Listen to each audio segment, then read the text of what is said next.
Peace is just a product with a focus test of billions, and the test was unsuccessful, so we altered its description. Your safety is now provided by us at the services, for one ongoing price of your unwavering subservience. Impressed, I raise the stakes, return this land to vibrance. Witness as I raise estates from mud and random violence. Business is the way to stay the hand of bloody tyrants. Convinced yet, sail away and ask my buddy Andrew Ryan. A grip of iron never tires, head of ire, lead and wires, neon veins in ancient spires.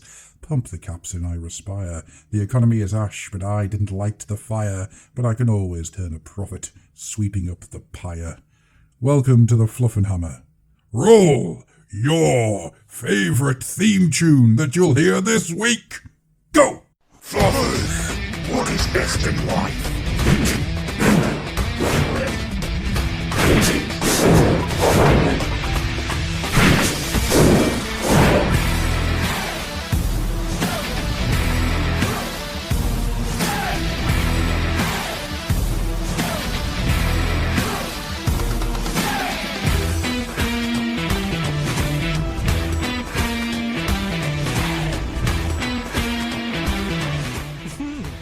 Rapture reference. Bioshock. Yay! It's I Rapture thought it was reference. a reference to an old Asda advert. Well, you know, it's a Rapture reference, a Bioshock reference, and by extension an Ayn Rand reference, so it's sort of like... But, yeah, very cool. Andrew Ryan, yeah, what a villain. What it makes it better is that that's actually a rap song, a bit of poetry and rap song, based around Fallout 76 by a guy called the Stupendium. Who, if you've never ever listened to the Stupendium, go and listen to the Stupendium. The guy is amazing. Not only has he did one for Red Dead Redemption, right? Right. Not only has this very, very little English man, and you know he's not an imposing fella. He's incredibly talented.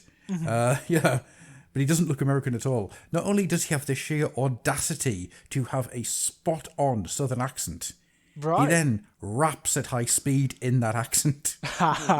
Very cool. And you sit there going, well, shit.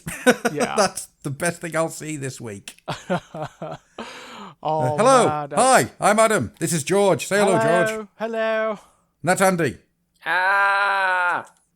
I did...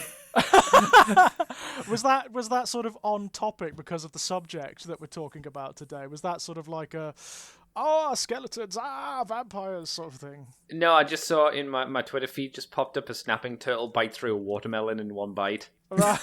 So, yeah, okay, fair enough. Snapping turtles are terrifying. Especially the alligator snapping turtle. They look like dinosaurs. It's more all over the place than usual today. Why is there no... Why have they not replaced everything in the Seraphon army with snapping turtles? That's a good question. Actually, yeah. Why are there no sort of more amphibious Seraphon, you know, with shells and things? Mm-hmm. Yeah. Terrapin Seraphon. I suppose it's because, like, the turtles could easily go into the Ideneth. That's the problem, range. Isn't it? There's a kind of crossover, isn't there? That's where you have your Grand Order Alliance crossover right there. Oh, definitely. You have lizard men snapping turtles in Ideneth armour. Yeah.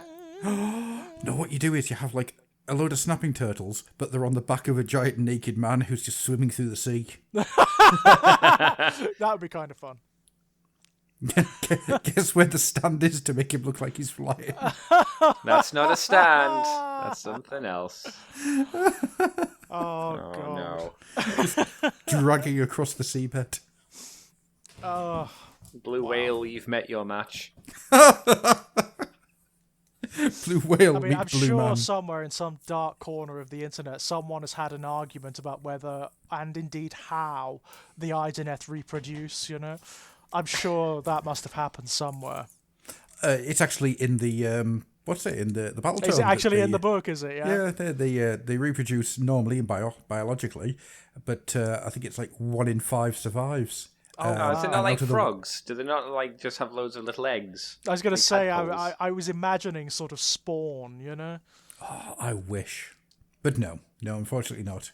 It's So yeah. that's a mistrick. So there's not like Ideneth nurseries, which are just like under the sea and like made of coral and full of like eggs and have got keepers and things. That'd be fun. Unfortunately, not.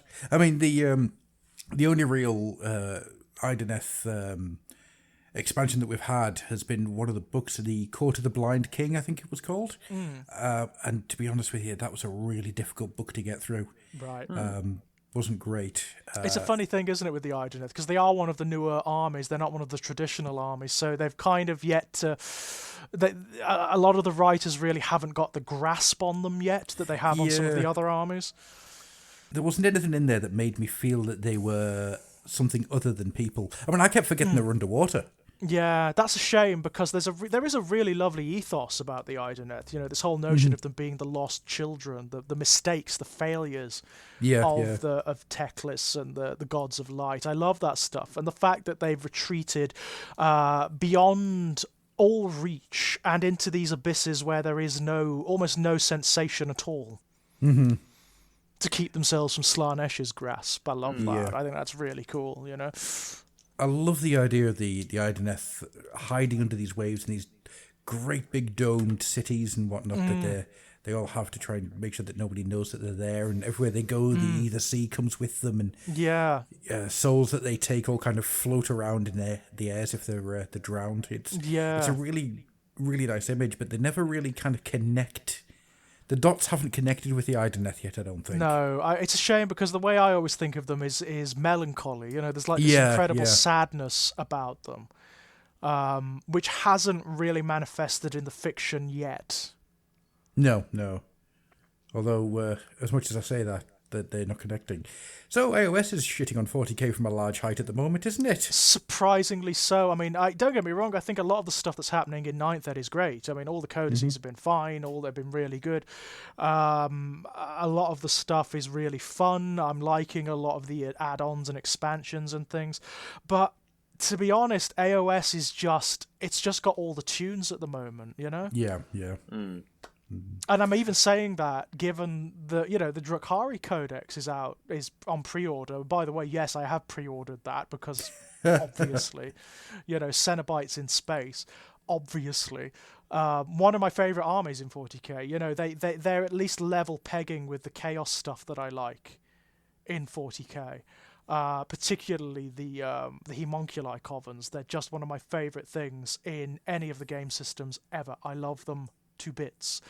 And apparently the new codex is really good. There are already people who have got it and they're doing reviews of it, and it sounds like it's brilliant, actually. It sounds like there's some very nasty stuff that you can do. And it's exactly what we were talking about, guys. You know, when we were talking about how because all the Space Marine stuff has been so enhanced, you've got the Death Guard who are monsters, just an absolutely monstrous codex. It's brilliant.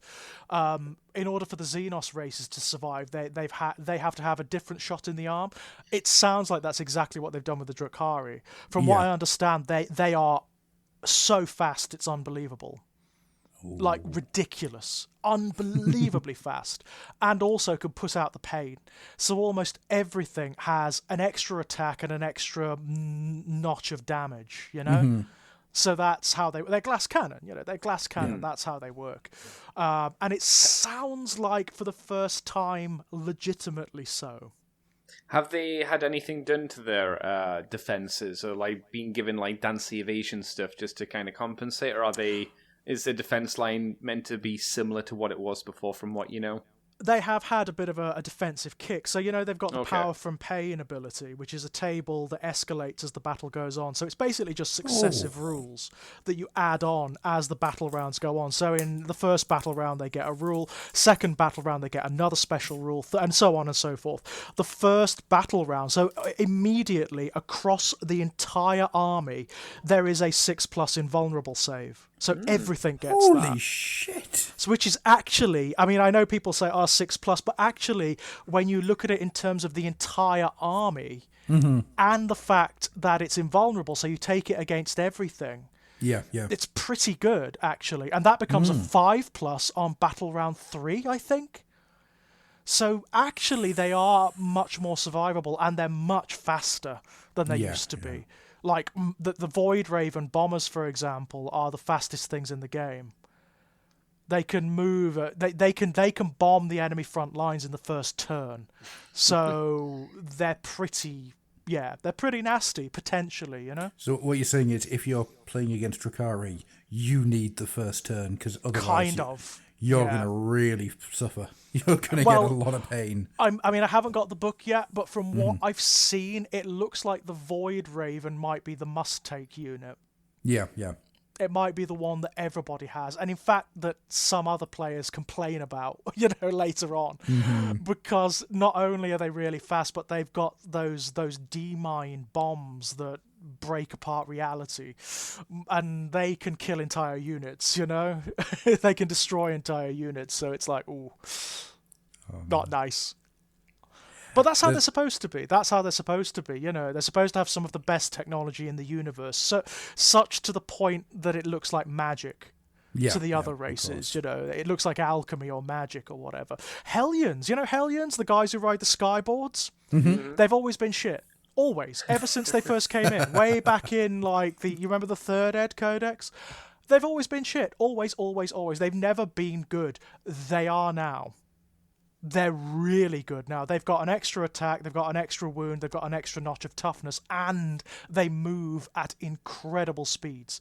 So, yeah, they're pretty good. Excellent. Which is rather nice, isn't it? Yeah, it's nice to see. I mean, one of the things that we're probably going to get into today as well is that there's a weird thing that's happening in 40k. And I don't know if it's leftovers from previous editions or if it's something that crept in 8th ed that is just starting to become apparent to me in 9th. But there's a weird discontinuation between 40k as a setting and a world and a lore and all of that, like the art and everything to do with the game itself that isn't the game. And the game. Right. The game, I don't know what it is. There's something at the moment, and I'm struggling to get the two to connect. It's like, I love everything about 40k, except the game 40k. Right. Does that make any sense to anyone? Because I'm still trying to work it out. I kind of get what you mean. I mean, I will sit and I will read through the books and I will look at the art and I will look at like people's work and stuff. And then you look at official 40k the game and I just go, no, not for me. Do you have any idea why that is? I don't. I can't get my finger on it. It's really weird. Just AOS is better. Oh, AOS is better. Yeah. Is it just because AOS is the faster game? That's for damn sure. Yeah. It's much more fluid. It's much more refined AOS. So you can play a game of AOS very quickly and very easily. 40k takes a little bit more work. I mean, I really like what they've done with 9th Ed thus far. Yeah. I think it's a vast improvement over pretty much everything that's gone before, to be perfectly honest. It's got that wonderful balance of the character, the role-playing elements, and the game itself, the mechanics. I think it's as good as it's been, as it's ever been. Oh, yeah, absolutely. I think when it comes to 40k, I'm more interested in the idea of like playing an Inc. 28 game or something like that, a heavy narrative-based, like a smaller scale, game. Yeah, much smaller thing. Yeah. I mean, even Kill Team. Right. I keep looking at it and just going, I want to like have like knife fights and back alleys and stuff like that. I mean, what I'm really digging at the moment with 40k is the narrative stuff. So it's the Crusade system, really. That's what's doing it for me. Wonderful. Yeah. Because it's exactly what you were talking about there. It's the narrative aspect of the game and the way you can customize all your units in very distinct ways. It's not like a one-size-fits-all system. Each codex has its own system that's based around that army's character. Yeah. So, you had the Death Guard who can do things like create their own viruses and stuff, which is awesome. It's just brilliant. You can create your own Victoria. In the Drakari, it's all political by all accounts. So it's all about ascending through the ranks of the Dark City. It's becoming your own crime lord, which is fun, isn't it? That's real fun. Whether it'll ever happen or not, I don't know. But like a dedicated RPG system in 40k set in Comora, Wouldn't that be awesome? Yeah. Where you can go from being like a low-born Drukhari and ascend through the ranks of the Cabals, or descend through the ranks of the homunculi. So much fun, so much potential there. Absolutely, there is, and I think it's an area of the market that they're kind of missing out on. To be honest, the fiction, they're really missing a trick with the Drukhari. There is so much potential fiction, like the crime stuff, like Warhammer Crime. There is no better setting in 40k than Comora for that. Yeah. Because it's a crime city. It's what it's about. It's a city that's organized around essentially mafioso. The cabals. So, everything about it is crime. So there is such potential there. But of course, because Warhammer Crime is localized on one planet. Yeah, Gargantua. It's problematic, isn't it? It is, and I understand why they've gone down that route of having all Warhammer Warhammer going slightly Pontius Pilate. We are gathered here today for the wearing. Sorry. About 11, sir. No, spirit, bravado, a bit of daring do. About 11, sir. I love it. Love it so much. God almighty. One day, listeners, you'll come across someone from our generation who cannot quote those films. And it will be a day to mark off, on the calendar. For that joke, one of my favourite ones is always The Princess Bride. Marriage. Marriage. so funny. It's something that just comes out of nowhere, Mm-hmm. Yep, it's Peter Cook just being Peter Cook, It's just so funny. Just Peter Cook having the time of his life. Have you guys ever listened to the Derek and Clive tapes? Oh yes, no. Yes. Bloody hell. Oh my God, where it's just Peter Cook and Dudley Moore, very drunk, probably high, in a recording studio, just playing off one another. It's phenomenally offensive, really funny, but it's just so funny. I've listened. When I first listened to this, I was almost sick. I was almost sick laughing because it is just so gut punch hilarious. Mm-hmm. Oh, it's great stuff. But I've totally forgotten what I was saying now. Oh well, doesn't matter. One thing I was going to ask you guys is I was going to ask you about my latest fixation. I don't know if you guys have ever seen it, but have you experienced the joy that is Turnip 28? No. So Turnip 20, it's who was it? I think it was John Fowler on the Facebook group turned me onto this. Yes, it was. Yeah. Basically, Turnip 28 is taking the idea of like Napoleonic style fantasy designs, right? Okay. But adding a lot of vegetable. Fair enough. So you'll have like knights with that really nice Napoleonic streams and swirls and everything in the armor. But it's really muddy, and they've usually got like a turnip with them or some other type of carrot. Or, that's the motif, yeah. Yep. There's a vegetable involved somewhere. Yep. And it is the best thing I have seen in ages. I love it. I adore it, and I really want to start trying to like design some Turnip 28 stuff. Absolutely brilliant. If you haven't, just look at the hashtag Turnip 28. It's on Twitter, it's on Facebook. You can find it on Instagram.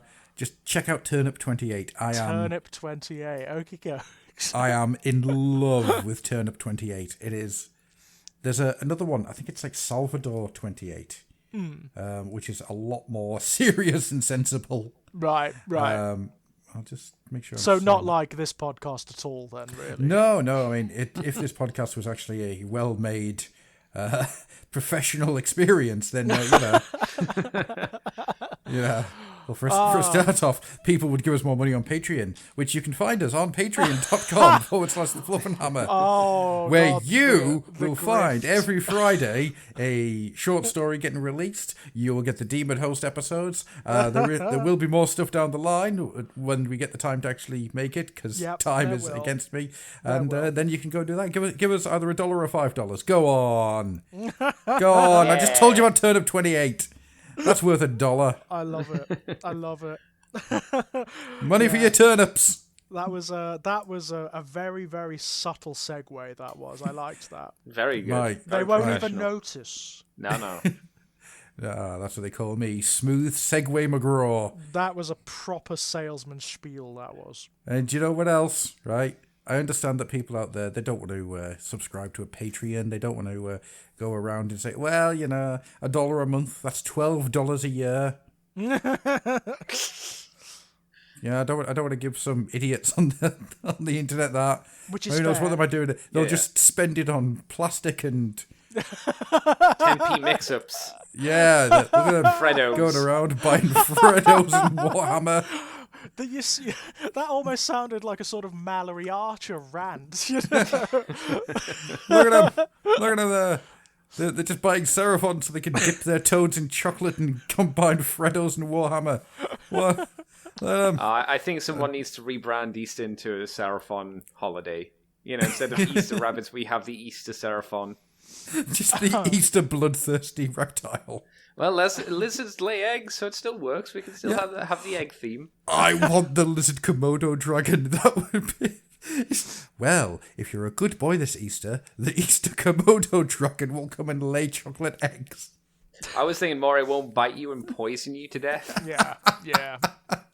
The Easter chameleon that comes around giving you eggs. We should have more reptiles for holidays. I mean, agree. look at Christmas, the time when all the lizards go into hibernation. Mm-hmm. So why don't we have the Christmas gecko as it just climbs up your wall and just regurgitates presents under the tree? Sounds like a good enough reason to bring back Skex the gecko. Love that guy. God, Jesus. There is no good reason to bring back Gex the Gecko. Why? Wow. He had some great games. No, he didn't. They were terrible. You lie. Your filthy lies will not be tolerated. No, if you went for the Christmas Bandicoot, I'd be behind you, Christmas Bandicoot. So no one's going for the Bobcat then? Oh, no, Mother's Day. The Mother's Day Bobcat. Oh my God. That would be a sad lookout for mothers everywhere, wouldn't it? It really would. Yeah, Mother's Day gets Bubsy the Bobcat. Father's Day get Conkers. God, Conkers I could deal with. Conkers is fun, That's true. And it would be Conkers is appropriate fun. for a dad to have him. Yeah, I suppose it would. I am the great mighty Pooh. And Someone was going to do it. Throw I my knew shit someone. at you. I knew someone was going to bring it up. Oh, yeah, well. As Good it choice were. of words. Good As choice it of were. words. Yeah. So, but yeah. Do you know what? Do you know what's better than all of this random conversation, though? More random conversation? I was going to The say Patreon, right? Oh. The Patreon. If you don't want to go on the Patreon, then you could go to our Redbubble store and you could buy some T-shirts. Oh, okay. Yeah, I've just finished redesigning the store, so there's plenty of designs on there. Just go to the website, Masterful, Adam. Master of the subtle segues today. Yeah, I've just put up a new T-shirt design. Xenos Park. Oh yeah, I saw that one. Yeah, it's quite good. I was really happy with it. Speaking of, one of my service users was watching The Lost World yesterday. Mm-hmm. I'd forgotten what a terrible, terrible film that is. Then again, I mean, all due respect to Michael Crichton, it was a terrible, terrible book. Yeah, he pushed that book out very, very quickly when the first film came out. Which, all due respect, you would, wouldn't you? Mm-hmm. Well, do you know how much he got paid for that second book? I can imagine it was a lot It's of money. ridiculous. I can imagine it was a lot. Mm-hmm. Yeah, not a good film. Not a good. My favourite thing about the book Lost World, like Jurassic Park 2, The Lost World, is that, one, Ian Malcolm survives, even though he very much died in the first book. Right, in the original book, he very much dies, doesn't he? They throw his corpse into a body bag and take it Right. bloody helicopter. So, I'm not dead. I'm getting better. Monty Python, once again, coming up again. And then they completely and utterly redo the entire T-Rex's visions based on movement. Slight retcon going on there, yeah? No, it's not based on movement. It had just eaten a goat. It wasn't hungry. Son off!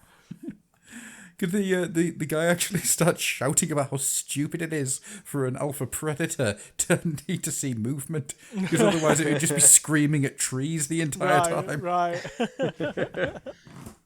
Oh, I love it. Yeah. But then again, I mean, that Jurassic Park was actually written like late 70s, early 80s, wasn't it? That's the weird thing about it. Yeah. Wow.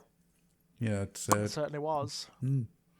So, shall we get on to some serious stuff? Shall we? Yay. Yes, let's talk about toys and plastic. Okay, then I will. So if you go to our Patreon, then you'll give us some money, and I can buy some toys and plastic. Oh, man. Did you know we've got a Patreon? I just seeing if you know. That's going to be the whole podcast, isn't it?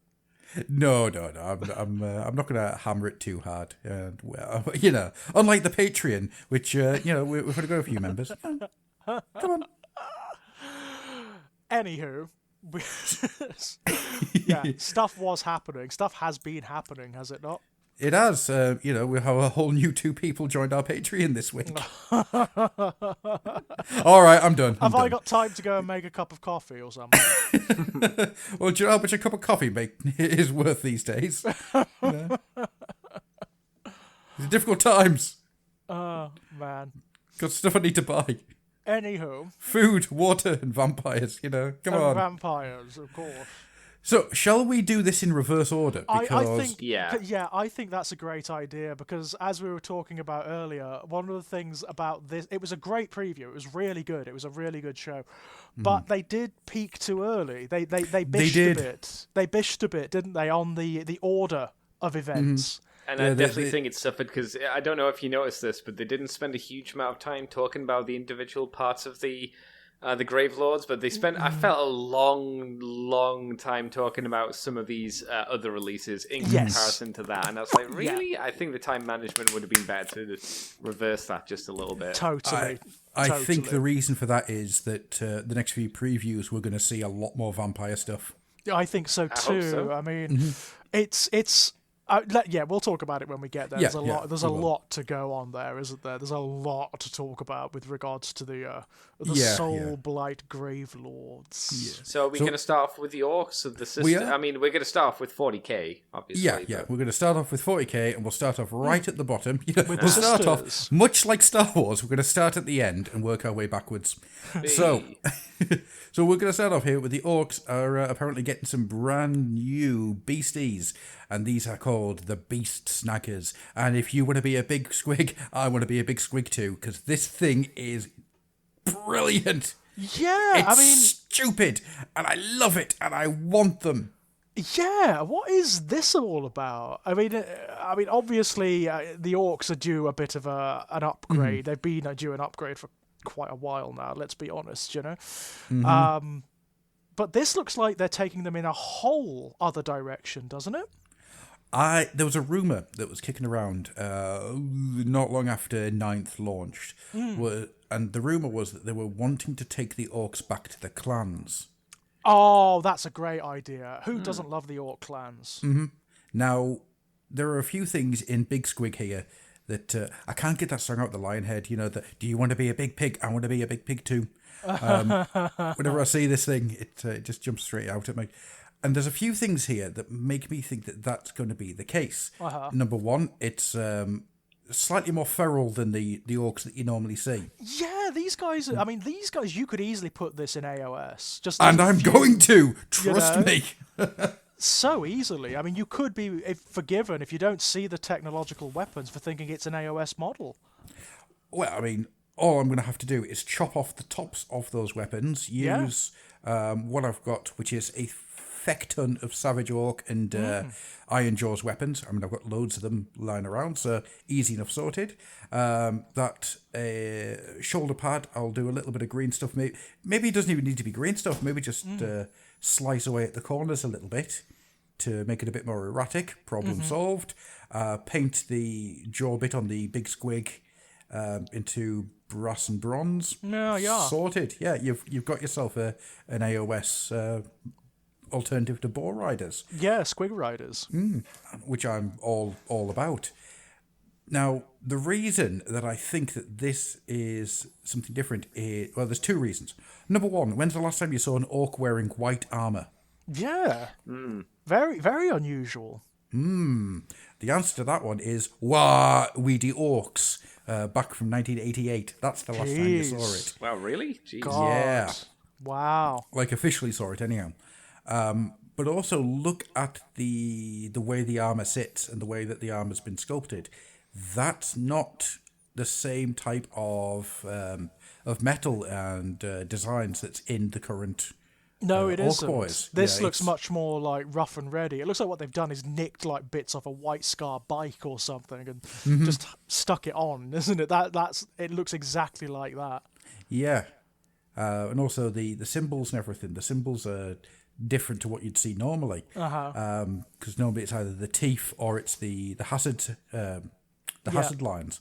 So actually having these little glyphs and stuff, that really reminds me of "Wah, the orcs" from 1988. So there's a lot here that you can extrapolate from this one design, which I really, you can tell that I used to love orcs when I was a kid back in like Rogue Trader and Second Ed But days. it's so long since they've had a properly dedicated like release, isn't it? You know, even when they have had like a whole miniatures range overhaul, it's always been a little bit half-assed, to be honest. Yeah. In No, 40k totally. anyway, it has been a little bit half-hearted. So for them to have this entire redesign where they go for a slightly different aesthetic, I'm kind of up for that. Yeah, absolutely. The orcs are a weird one. They always seem to get very close to having a really distinct, strong personality, but then kind of back away from it at the last moment. Yeah, it's like they've never had that release where they're apart from Second Ed. In Second Ed, when the orcs were kind of coalesced in Yeah. Codex Orcs, you know, and you got all the background about all of the clans and all that kind of thing, how their technology works, the whole thing about the Warg and Thraka, obviously, in his first incarnation. That's And best incarnation. yeah, the little incarnation, yeah. That was the first and really only time where they've been given a real significant push. There was that narrative campaign in Third Ed, you know, when they did Armageddon again, and that was pretty cool. That was pretty cool, and you got the second incarnation of Thraka.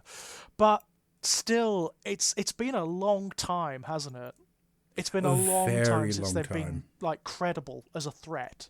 I mean, like we've said many a time before, and it's worth saying again, it's usually because they get pushed aside as the jobber army to build up chaos, usually. Yeah. In a lot of fiction, it's, you're always fighting the orcs, and then it's like, aha! But chaos was controlling them all along, or manipulating them from the shadows. Yeah. Yeah. Which is a shame, because, back when I got my first 40k box set, it was Space Marines with a paper dreadnought Yeah. and an orcs box. That was Second Ed, yeah. That was Yeah. the Second Ed box set. Many moons ago. I would actually love to sit down and play a game of Second Ed 40k. Yeah, it's an interesting one. I mean, it's very complicated Oh yeah, compared yeah. to what we've got now. It's very complicated. There's cards all over the place. It's very much Hero Hammer, so it's all about the characters, you know. Characters in Second Ed 40k were meat grinders. They were mad. Yeah. And some of them were just insane, like your Greater Demons, for example. Abaddon was Ragnar Blackmane. Ragnar was an Blackmane. absolute mincing machine. he was I mean, he's kind of like that now in Ninth Ed, to be perfectly honest. He's a real nightmare.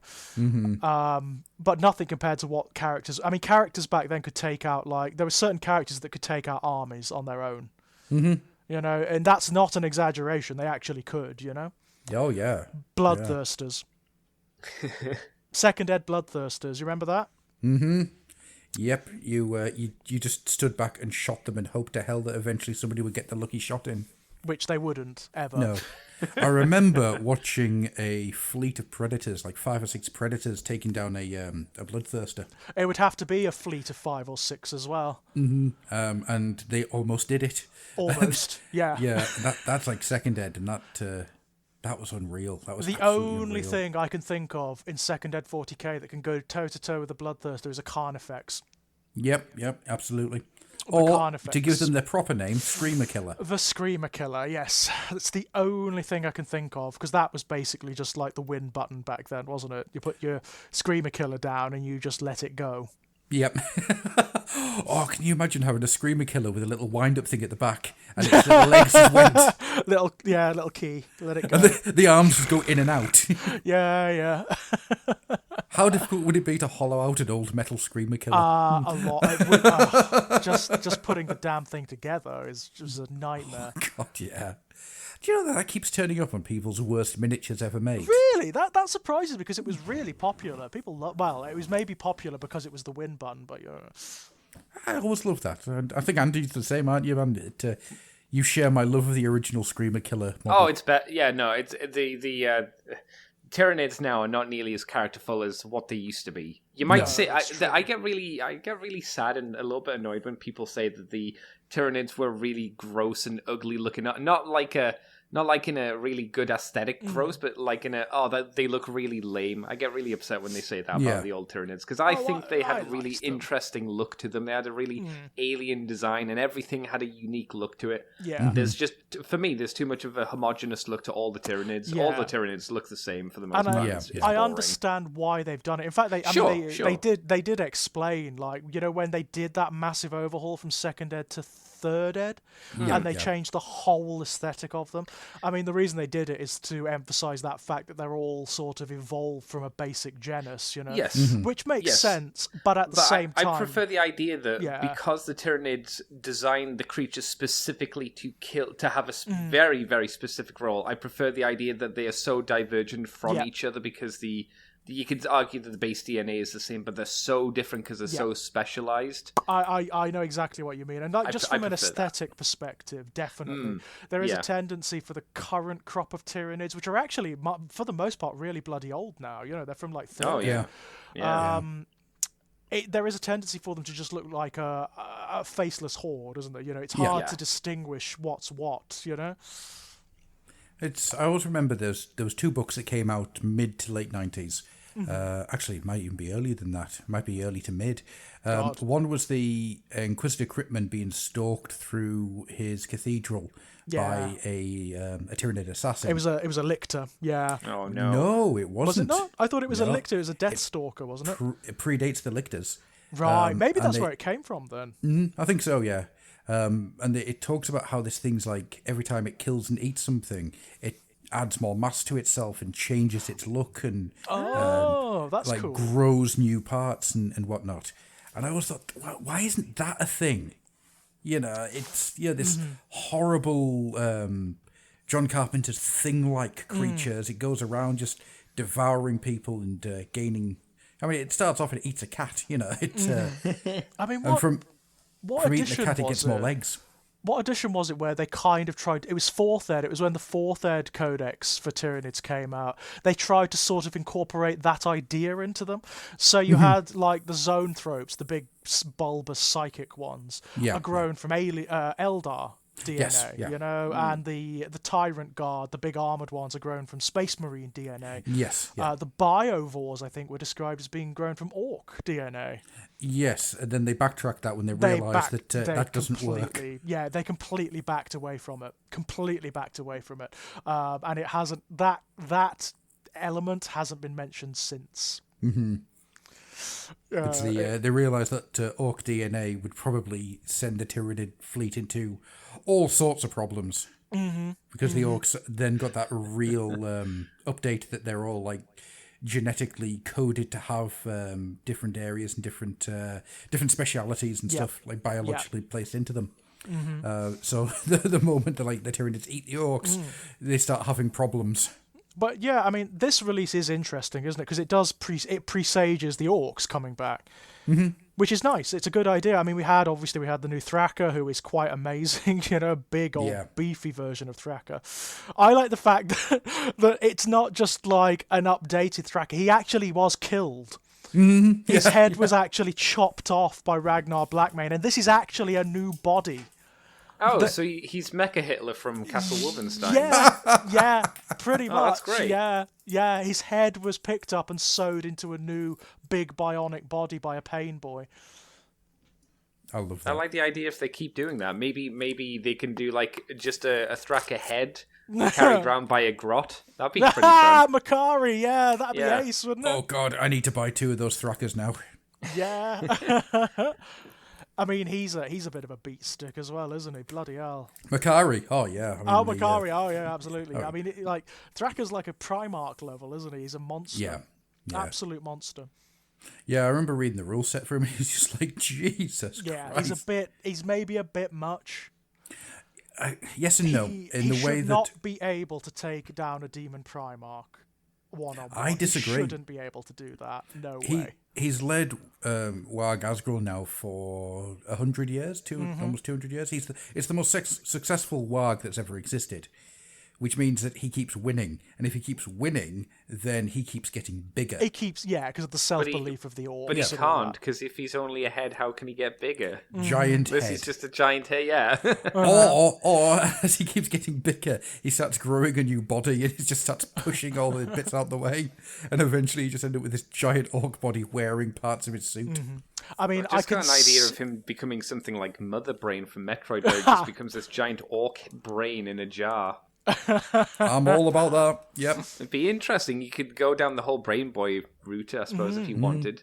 I mean, he is powerfully psychic, isn't he? Yes. Is he? Oh, okay. Yeah, Thraka. That's where the whole Warg thing comes from. It's basically from him, Oh, I thought you meant like he was a specific like caster Brain Boy kind of dude. Oh, no. Just like it specific like manifests, war power. No, it manifests in like a more instinctive way. Okay, it's that why makes sense. it's why the orcs sort of mass around him. He unconsciously invests them with a sense of purpose and direction and fury, But it's going to be interesting to see what they do with them. One of the more neglected armies in 40k. It's going to be very interesting. How much of a release do you think this is going to be? Do you think it's going to be significant, or do you think it's going to be half-assed like we've had with some of the other forces as of recent? Well, the fact that they're actually doing new miniatures and they're a new aesthetic, I think that bespeaks it's going to probably be one of the bigger releases. I mean, clearly there's a new leader coming from the trailer, because we can see a heavily designed new dude there. We've got the Squig Rider, sullying the purity of the Squig. Yeah. Actually, there's it looks like there's a new like vehicle boat thing that's being dragged by one as well. So that's at least 2. Yeah. I think I would imagine the main thing people want are new boys at the very least, like your basic line boys. We need them. God Almighty, that's an old kit. That is. I think if you ask any orc player, kit, isn't it? Say again. Yeah, it's still the Gorkamorka level kit, isn't it? Yep. It is. Jesus Christ. So old. Still not as old as the Khorne Berserkers, still not as old as the Warp Spiders. It's like, come on, guys. I think if you ask any Orc player what they would like the most, I would be surprised if they didn't say new, just like rank and file boys. Just to get standard. New ones. Yeah. Absolutely. Considering the amount of releases the Space Marines have had in that regard in the interim, definitely. Again, it's like the Eldari, the Ajiani. I mean, those Guardians now are pretty damn old. Mm-hmm. Yeah. They could do with a wee bit of an update. The recommendation to GW is, like, I know characters are very important, and for a story perspective, getting new character models out is very important. But I think when your rank and file basic troop is so old, that should almost become like a priority to get a new baseline boy out. Totally. But I get kind of why they don't. I think they want to hold off on like rank and file your basic troop until they've got like a board game or a big release that they can kind of shove in there, unfortunately. I think that's probably the case. It's kind of a shame, but Corn berserkers, God. They need them. Yeah. God, corn berserkers are so naff looking. I mean, they're so I think the only naff thing you can now. do for corn berserkers these days is probably go down the AOS route, pick up well, some corn dudes there and give them yeah. some chainswords. And Well, that's you've it. got the blood warriors who look just like corn berserkers, but without Yeah. the backpacks. You know, they Yeah. look just like them. So most people just buy them, stick the backpacks on them, and that's pretty much it. That job's a good one, you know. I'm looking at some of the stuff in this video, and yeah, we've got the new leader with the squig with a machine gun sitting on his shoulder, which is brilliant. Pretty good fun, yeah. One of the squig riders, just trying to find out where he's at. 1 minute and 10. So you've got the pig squig, and then next to it you've got another squig, which it might just be the design of it, but it looks more like a shark. Yeah. So I'm just wondering if there's like an even bigger version coming as well. It wouldn't Yeah, or surprise it me. might be a variation, I suppose. Yeah. Because obviously, you know, the squigs are endlessly mutable, aren't they? Oh, yes. They can be pretty much anything at this point. Yeah, I'm looking forward to this. The two other things I think it's worth mentioning about this little this topic is, one, how good is that video? It's so Yeah, much it's fun. good fun. It is good fun, and it's nice to see like the orcs getting a little bit of attention in that regard, isn't it? The other thing that I quite liked is, did you notice how weirdly comedic the write-ups are for this this version of the previews? So it says here underneath the video, who are the beast snaggers? Was that a squig they were riding? Is that first narrator okay?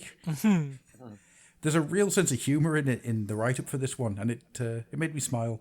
It suits the orcs. I mean, they should always maintain the sense of humour when it comes to the orcs. I mean, they tried the other way back in Third Ed.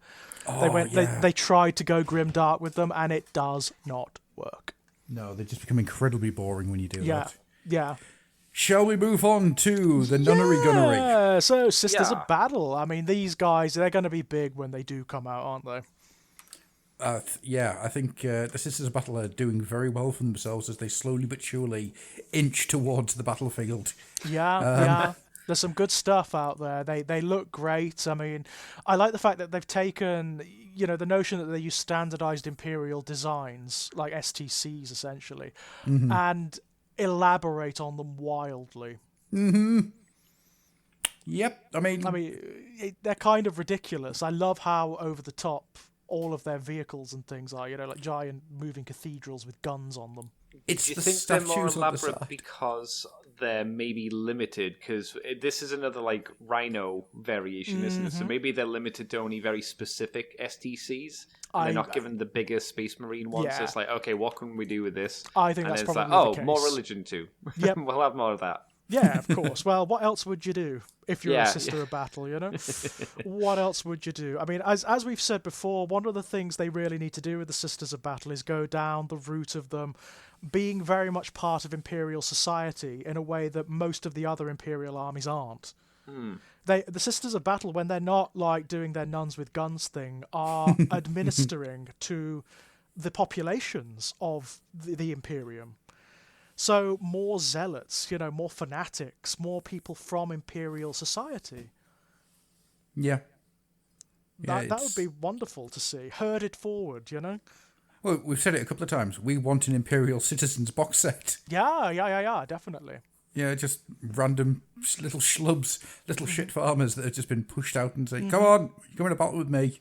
I mean, All right, like, miss. the sisters are not my thing personally, but I think the new stuff looks great. You know, it looks really cool, and I'm excited by the fact that other people are excited. You know, The two things that really spring out of mind here is that one, when I see this, all I can think of is the tagline "Nuns, Guns, and Gasoline" from an old terrible film, which wasn't worth the tagline.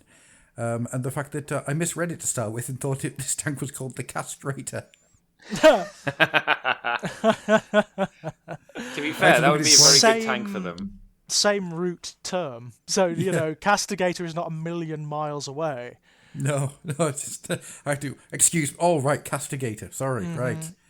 Honestly, I thought it was called the Castrator for about 2 seconds. I love the braziers on it. I think braziers look cool on almost anything, and they look awesome on this. I like the little statues. Yeah. They're in the little indentations on the side. I mean, don't get me wrong; those statues are going to get shaken to bits, but yeah, I really like it. It reminds me of the the Greek shrines that you get on the roadside. Yes, very much so. Very much so. Then that really calls to me. That's a nice design aesthetic. I mean, how are we feeling about the way the Sisters of Battle are looking at the moment? Because they are really getting some a whole heap of stuff. I think they look great. I mean, I really for the Sisters of Battle, for my money, they need to go completely over the top. That's what they are. That's how you distinguish them from, like, say, the Astra Militarum or the Space Marines. You know, units and aesthetics from both of which they share.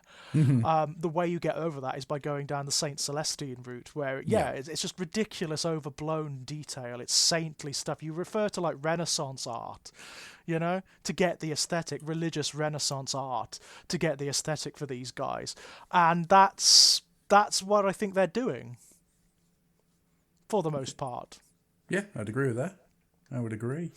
And they are coming out really, really nice. And I agree with you about the braziers. There are parts of me that want to get those braziers just to, like, put them onto my Caradron. And just have, like, big Caradron flames on my Zeppelins. It would be ridiculous. I want it. Andy, what are your feelings on the armoured fist of the Emperor? They maybe should have more flamethrowers. Maybe. Given Less the guns, sort of more flamers. the purge thing, sort of burn the heretic kind of thing, Yeah, because I remember in the Dawn of War games, like, they had, like, their only tanks were an organ that could shoot missiles into the air, and then a tank that shot flames from it, which was the very immolator. silly. Yeah, the immolator. That's it. Yeah, the immolator. Yeah. I mean, this still looks good. I'm not against it. And the extra detail to make it not a Space Marine tank is very much appreciated. But it's like, these are Sisters of Battle. Yeah. Like George, I can't say I'm too into them myself, but yeah, it's nice. People are pumped for them. They've had one of the slower releases of all of the 40k army so far, though. Definitely, and I'm wondering if that's because they're really taking their time with them. You know, they're thinking about how they work and how to make them different from the other Imperial forces. Yeah, I think also obviously COVID pushed stuff back and that messed up the schedule because I'm like. How soon were they meant to get a codex for the release of 9th Ed? Who knows? I mean, they may have even already nearly pretty much done by that point. It feels like. It's possible that were it not for COVID, they would have been one of the the release armies, maybe. Yeah, potentially. Maybe it wouldn't have been Space Marines and Necrons. Maybe it would have been Sisters of Battle and Necrons or something to that effect. Who knows? That would actually make quite a lot of sense as a theory, to be honest.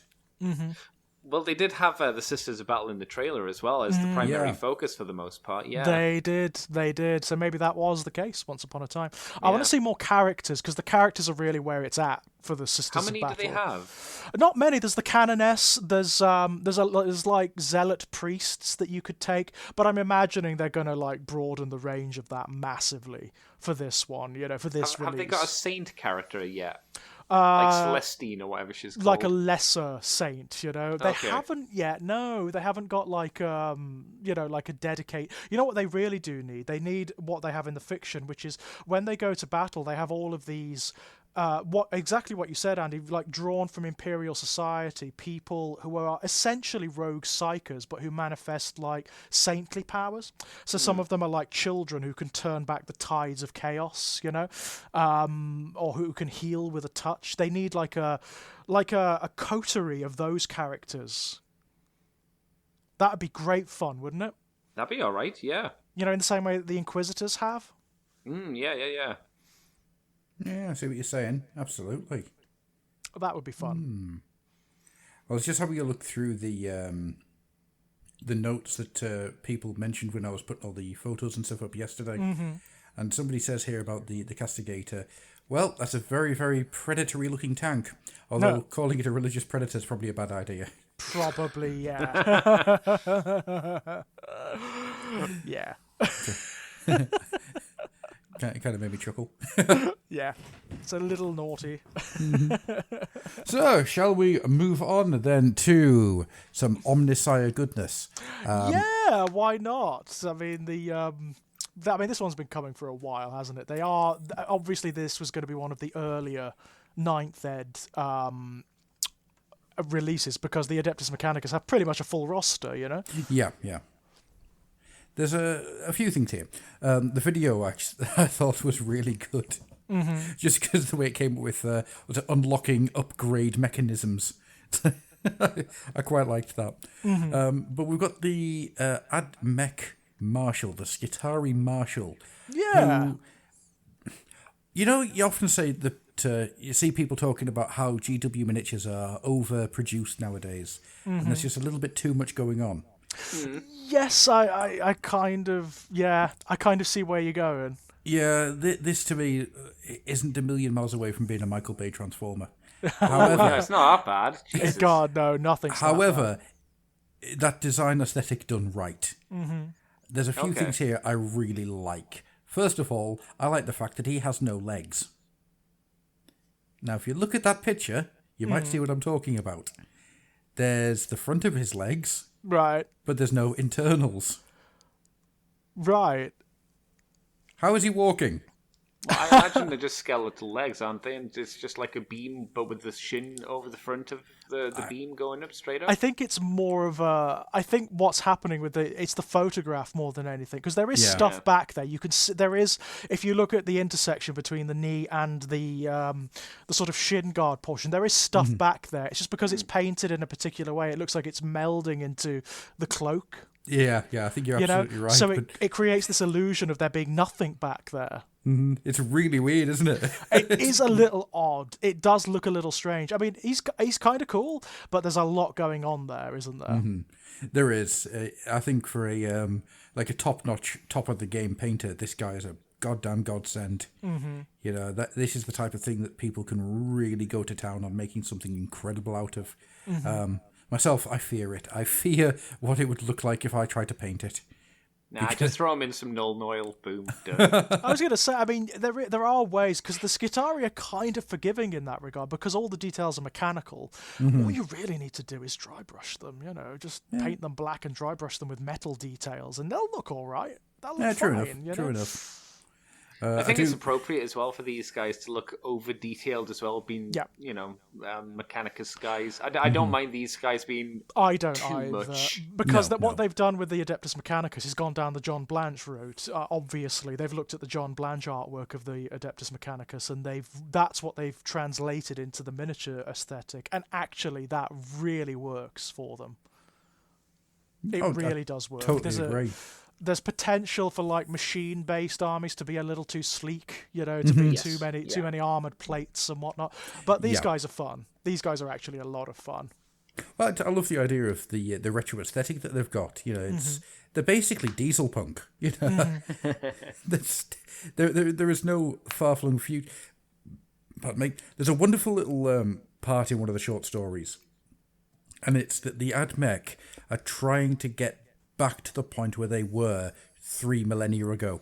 Oh, with Mars, as it was, yeah. Yeah.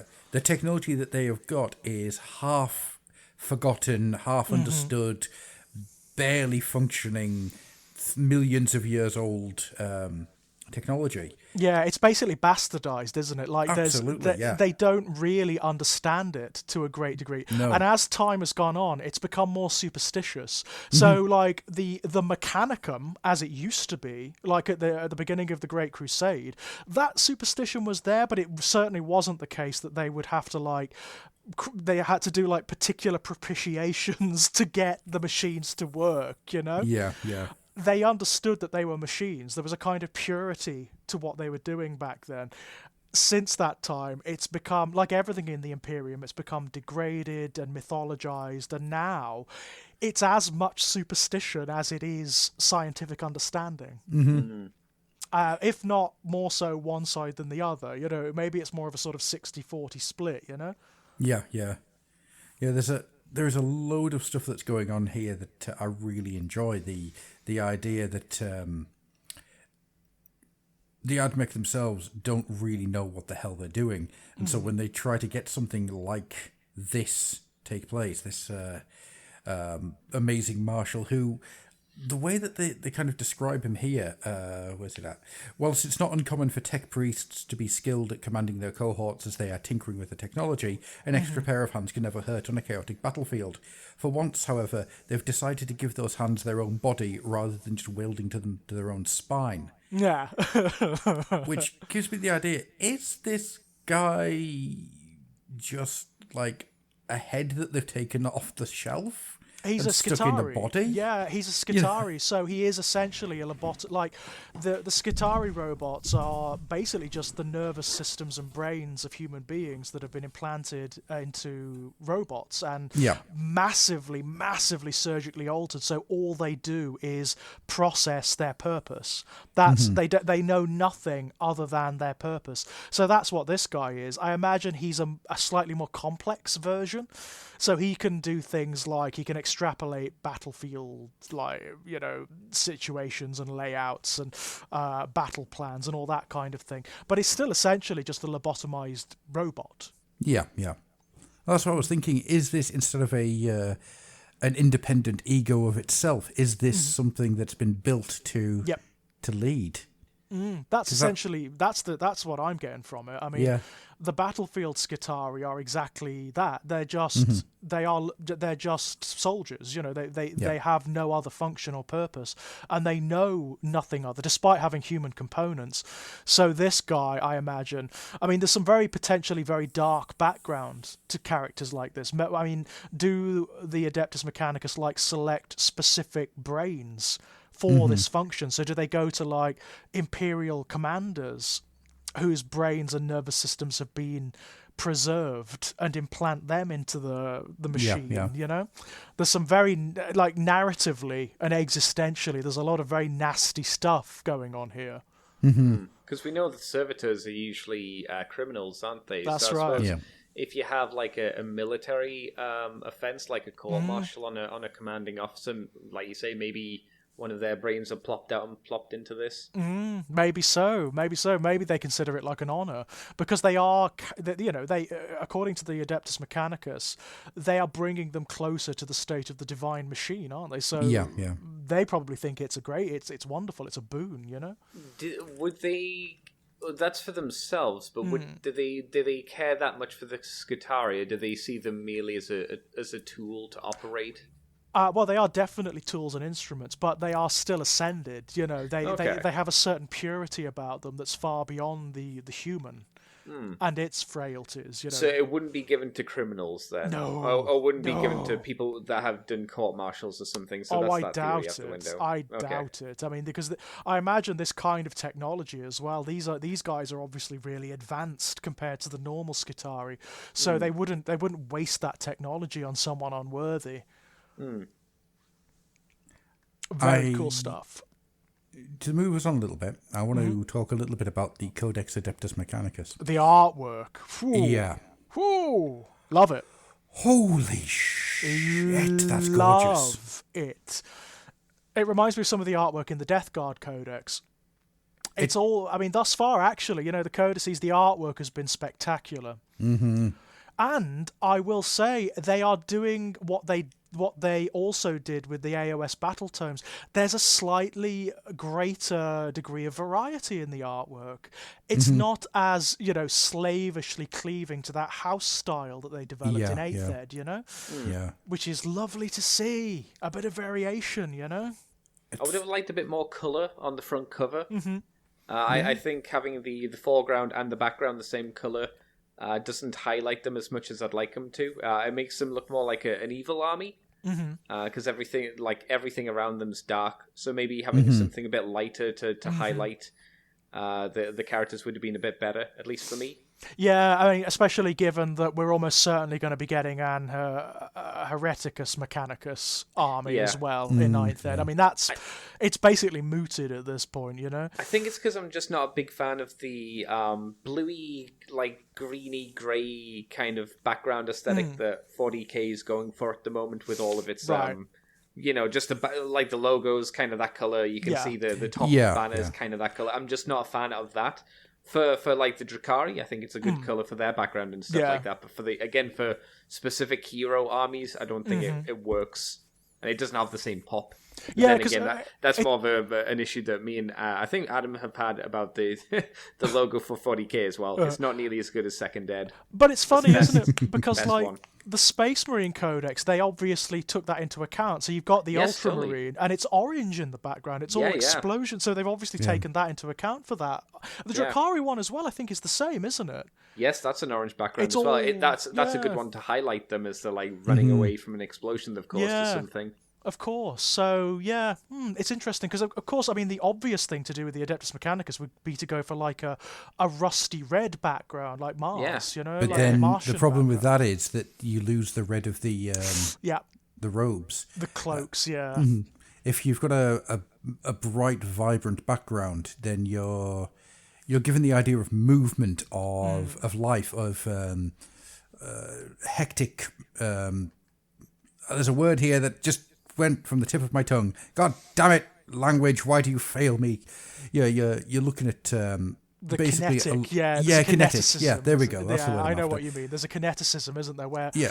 Whereas the Adeptus Mechanicus, they're not that, are they? They No. are very sort of slow, plodding, they make calculations and so on and so forth. They're not like the Drakari or the Agiani where everything's No. speed. So you want to have a very cold background for that to juxtapose over everything, because that way you get that sensation of malice, of that slow-moving feelings. Yeah, you're removing all the heat and the kinetic movement from it. However, I agree with you. I think the blue probably would have been better as like a purple.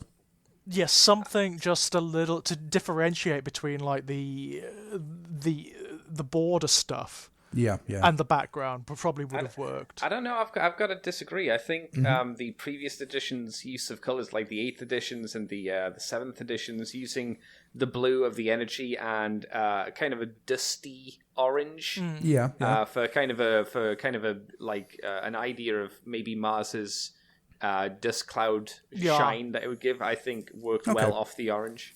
Yeah. And again, had that more hero quality to it. But again, yeah. That different said, thoughts. I mean, if the cover is anything to go by, it looks like they're going to be emphasizing the darker aspects of the Adeptus Mechanicus. Potentially, Yeah. Which And is it's not definitely- like it's bad artwork either. It's just No, it's lovely. the use I of mean- colour. It's just not for me. I look forward to seeing what's on the inside and Yeah. see what artwork they have there as well. Very much so. I mean, I love the Tech Priest, the central Tech Priest. He's amazing. He's really beautiful. He's big. He's so big. He's big and he's just so elaborate. I love how elaborate he is. I like the 2 sets of arms in prayer. Yeah, that's That- very cool. That took me a couple of minutes to see, and when I saw it, I was just, oh my god, that's incredible. No, you're wrong. He's not in prayer. He got his hands stuck together with super glue while putting some models together. It happens. Yeah, it happens a lot. What I really like as well is that the 2 arms at the front, the mechanical arms at the front, the way that they're held together, it gives you the idea of a church's spire, and that's such a clever bit of work. Mm-hmm. Yeah, oh my god, there's so much Blanchitsu going on in this photo. I love it. I absolutely adore it. It is one of those things, just like the battle tomes in AOS, which I want all of, by the way, especially all the new releases. All the 9th Ed codices, I want them all. Yeah, Because they've all been great. They've all been brilliant thus far. I mean, highlights for me, personally, the Dark Angels Codex, which, by the way, Dark Angels, best Space Marine chapter by miles now. Miles. Have you seen what they can do? No? It's mad. It's bonkers, the stuff they can do. The way, like, the Deathwing can sort of they can sort of like clump together and gain bonuses for being all clumped together to their defense, which makes almost the entire army next to invulnerable. It's mad. It's bonkers, some of the stuff that you can do with the Dark Angels at the moment. And the Death Guard. The Death Guard are just easily the best Chaos Codex ever. So I'm very excited to pick this one up. I'm very excited to see what they do with these guys. Yeah. Although not as excited as I am about the Drakari, obviously. It's when I really just want to see something I didn't expect, like Codex, I don't know, Mega Arachnids or something. That's when I'm going to get real excited, because everything here it's nice, but it kind of feels that this is where we should be already. Yeah, Does that make sense? I know exactly what you mean. So like AOS as well, it just keeps giving surprises, doesn't it? Yeah, yeah. Like new armies crop up, and you're like, oh, okay, it makes sense, but it's new, it's interesting. The Hedonites were that. Who expected the Hedonites? It's sort of like, oh, okay, that was a real surprise. There haven't been that many surprises in 40k for a while. No. I'm trying not to be like down on 40k because I'm not. I don't hate 40k or anything like that. I just want to point that out because from this episode it seems like I'm just going, oh, for fuck's sakes, 40k, piss off. I'm not. 40k has its place, and I think it's doing absolute gangbusters at the moment. But there's just these little things that I keep looking at and going, come on. And I don't know what it is. Shall we move on to the next one? Oh, Yeah. Sorry, Andy. No. I was just gonna say, like, it seems like they've dragged their feet for too many years on. Yeah. Like we've said, focusing on other stuff where and now it's left the other things in the dirt, so they can't really do new things before they make everything else kind of caught up to where they were potentially. Yeah, I think that's absolutely fair, to be honest. So now they're bringing everything up to code, essentially. And that does seem to be what's happening. There hasn't been a Duff Codex thus far. No. There hasn't been a Duff Duff release. Spot on. So fingers crossed, eh? Yeah. George, to give my voice a bit of a rest, because I was talking about the Patreon so much earlier on, but, which you can find at patreon.com/Fluffenhammer. It's there. You get stuff. So my voice could do with a little bit of a rest. So would you like to take us on to some burning goodness? Yeah, absolutely. I was a little bit shocked by this, but really pleased. Really pleased. We've got new Necromunda stuff. New Necromunda stuff is always bloody good. So we've got a new boxed set for Necromunda, which is Hive War, which looks like it's going to be lots of fun. You know what really did it for me? I don't know why, but when I saw the templates that come with it, yeah, I don't know why I had that sort of like flashback to when I first got 3rd edition 40k. And I was like, oh, I love the templates. I love the templates so much. I'm very pleased about that. It looks like it's going to be really fun, doesn't it? It's got lovely buildings. It's got lots of lovely templates and cards and things. It looks like it's going to be a good, fun addition to Necromunda. Modular walls. That's very cool. Yeah, you've got modular walls. You've got that lovely rule book. I mean, the Necromunda rule books, by the way, are always brilliant. There's so much detail in those books about how, like, the history of Necromunda, how the Hive started, like, where all of the various factions come from in terms of the noble houses, the movements that have developed throughout its history. It's so fun. So I'm expecting great things, because I often buy the Necromunda game so I can get the book, so I can read the background.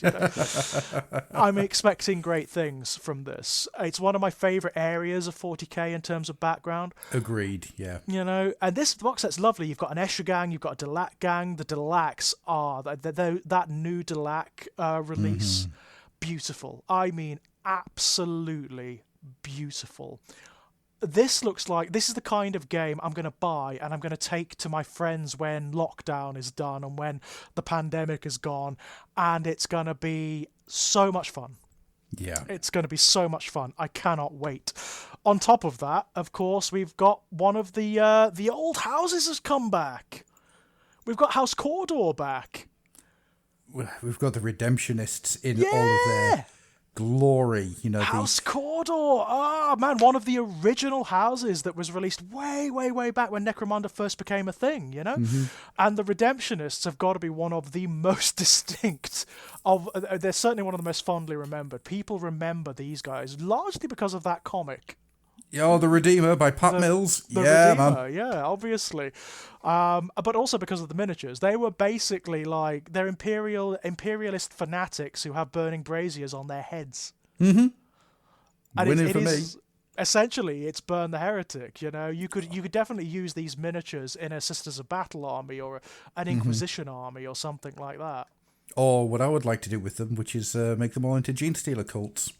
Oh, that's naughty. Yeah, you can definitely do that. But by God, the new miniatures are fantastic.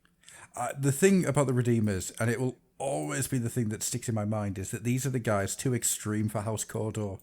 Right. You know, they are all told to get out. You're too much. You're too much. Yeah, you're too fanatical. I mean, my God. These are like the extreme zealot wing of the Imperial faith. Now, you know, think about what that means for just a moment. These guys are considered apostate by the main like the ecclesiarchy. Yep. Because they're too extreme. Yep. And they've all got chainsaws and flamers, and it's... Right.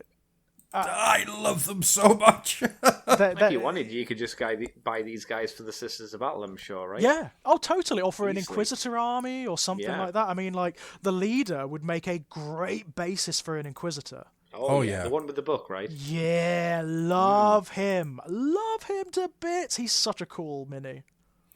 And in all honesty, all you have to do is chop off the wires, give them all some weapon swaps, and you've got yourself some awesome stuff for the Cities of Sigmar. Yeah. I mean, if you want to be really naughty, you could do exactly what you were saying, Adam, and you could just chop and change a few things, and suddenly you've got Gene Stealer cultists. Yeah. Or you've got Chaos cultists. Yep. Exactly, yeah. Not much. You don't need much, to be honest. No, you really don't. I mean, there is so much... I mean, right, because I will just throw a ton of words out into the atmosphere here if I don't calm myself down and talk normally like a human being, who's on Patreon, by the way. I'm so bad. There's a lot going on here that I think is absolutely superb. I mean, to start off with the board game, it's weird to me that this is the third version of Necromunda now in 5 years. God, yeah? Oh, yeah. Yeah, I mean, that first version of Necromunda hit not long after we started. That's right. That's right. And it's actually, I mean, the game itself has gone from strength to strength. So you had wonderful Gangs of the Underhive book, which I've got, by the way, and that is awesome. That is so much fun. All of the additions have been wonderful thus far. And each one has been a very different game. So I think that you can do quite a lot of different things with it. I love the modular walls that they've put in. I think it's a shame that we've moved away again from going up. Yes. Yeah, one of the things about original Necromunda, which I adored, was the ability to run up ramps and the shoot vertical down. element has sort of been abandoned, hasn't it? They kind of had it in the last version of this, which came out 2 years ago, I want to say. Which weirdly enough, I never got. I kept meaning to, but never did. Probably because it was like a very expensive game. It was expensive, that one. Just because of all the scenery you got in it. So I understand why they're kind of having to back away from the verticality of it, which is why cardboard is better than plastic. Just saying.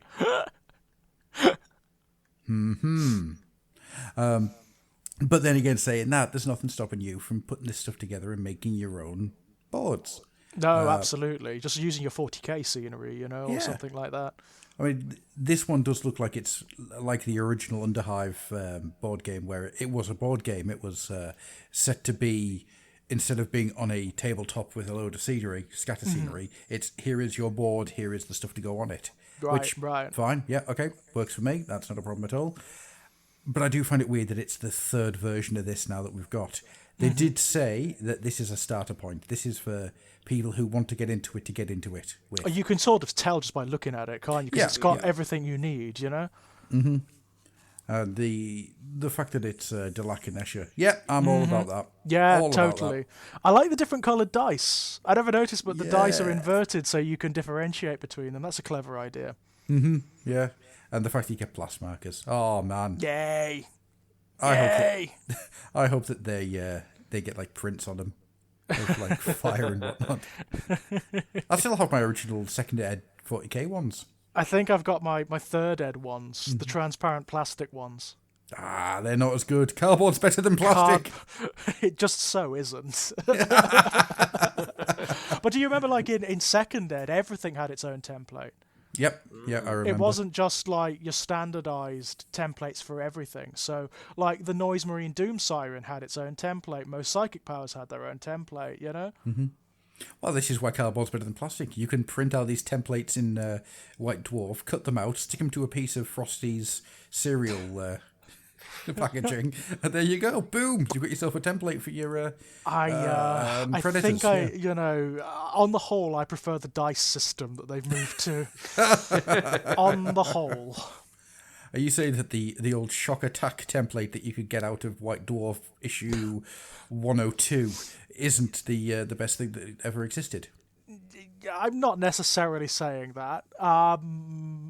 I'm not saying that it's not either. I'm hedging.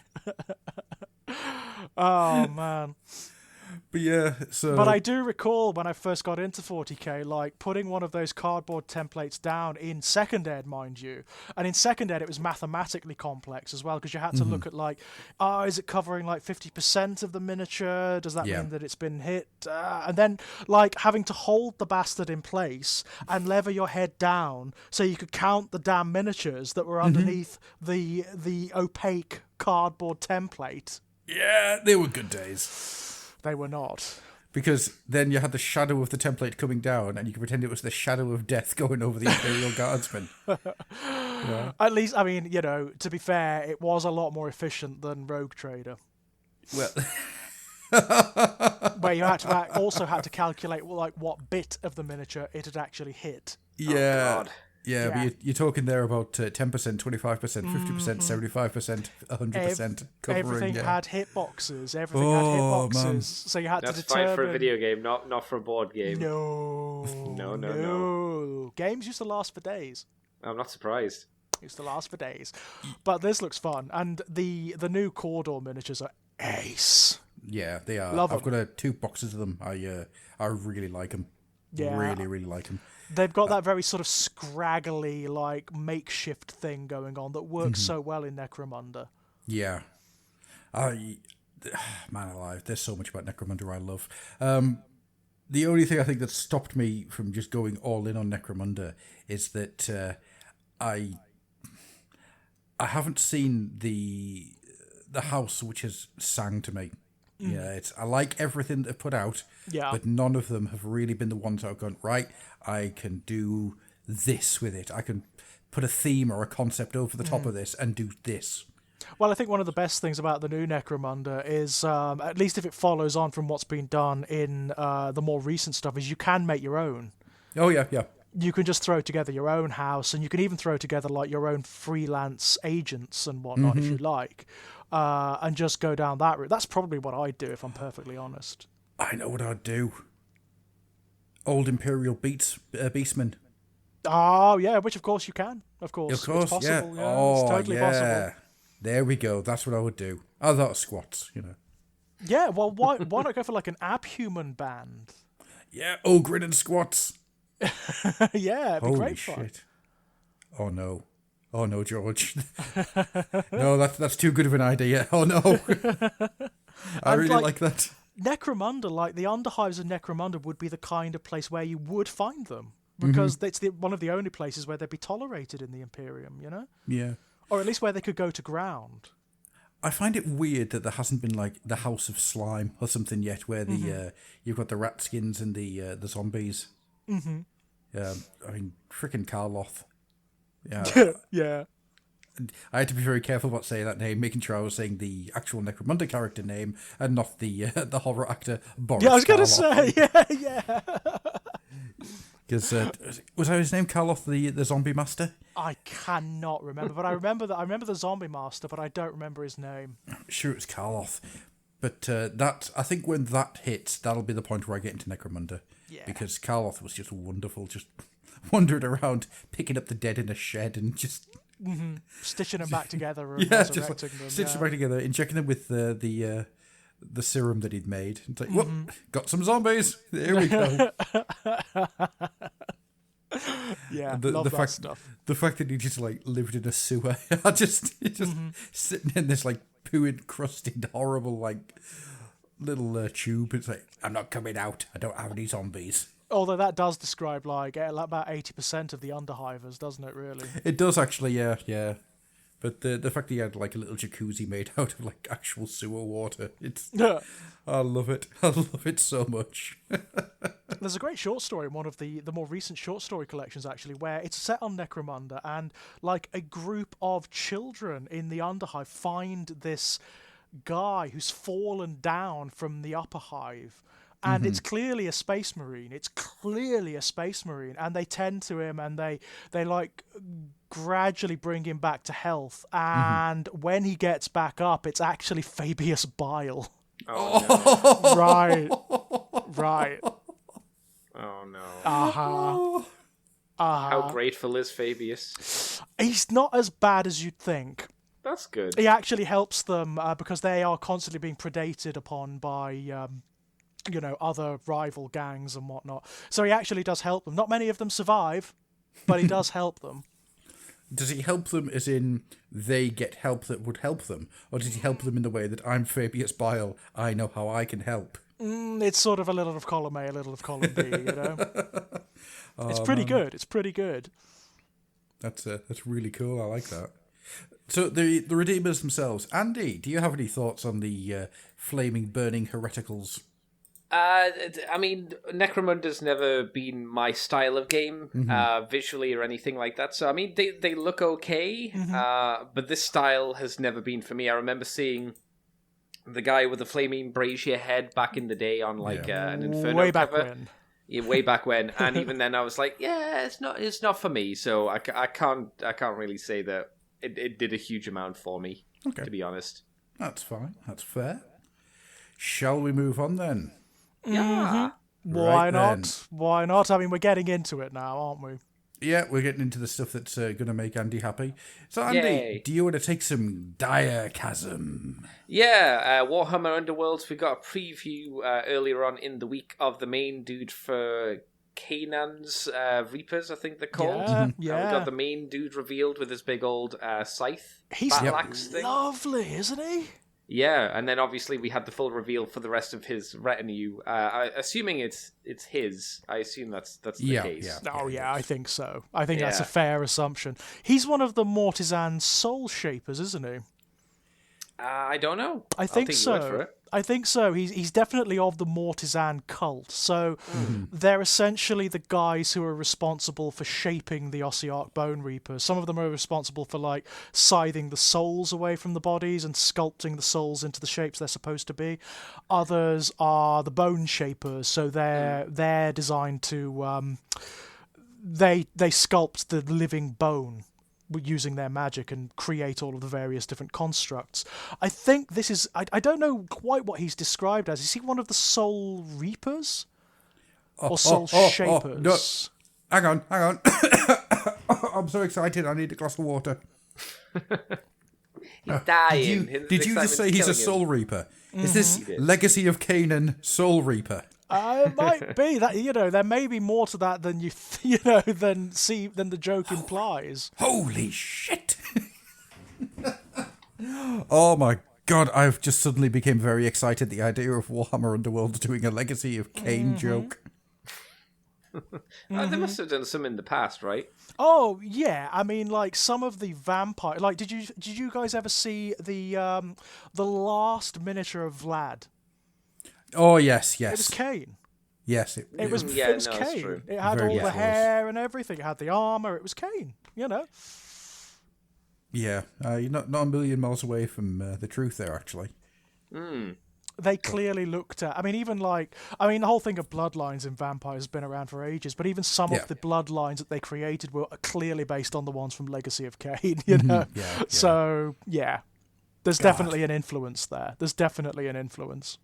Sod this podcast. I'm off to play Legacy of Cain Soul Reaper. Bye. Well, I mean, they've always taken influence from video games. They always have. I mean, like, a lot of the AOS stuff is Dark Souls.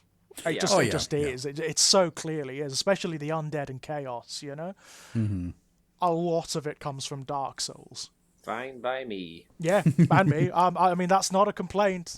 No. More of that, please. More of that.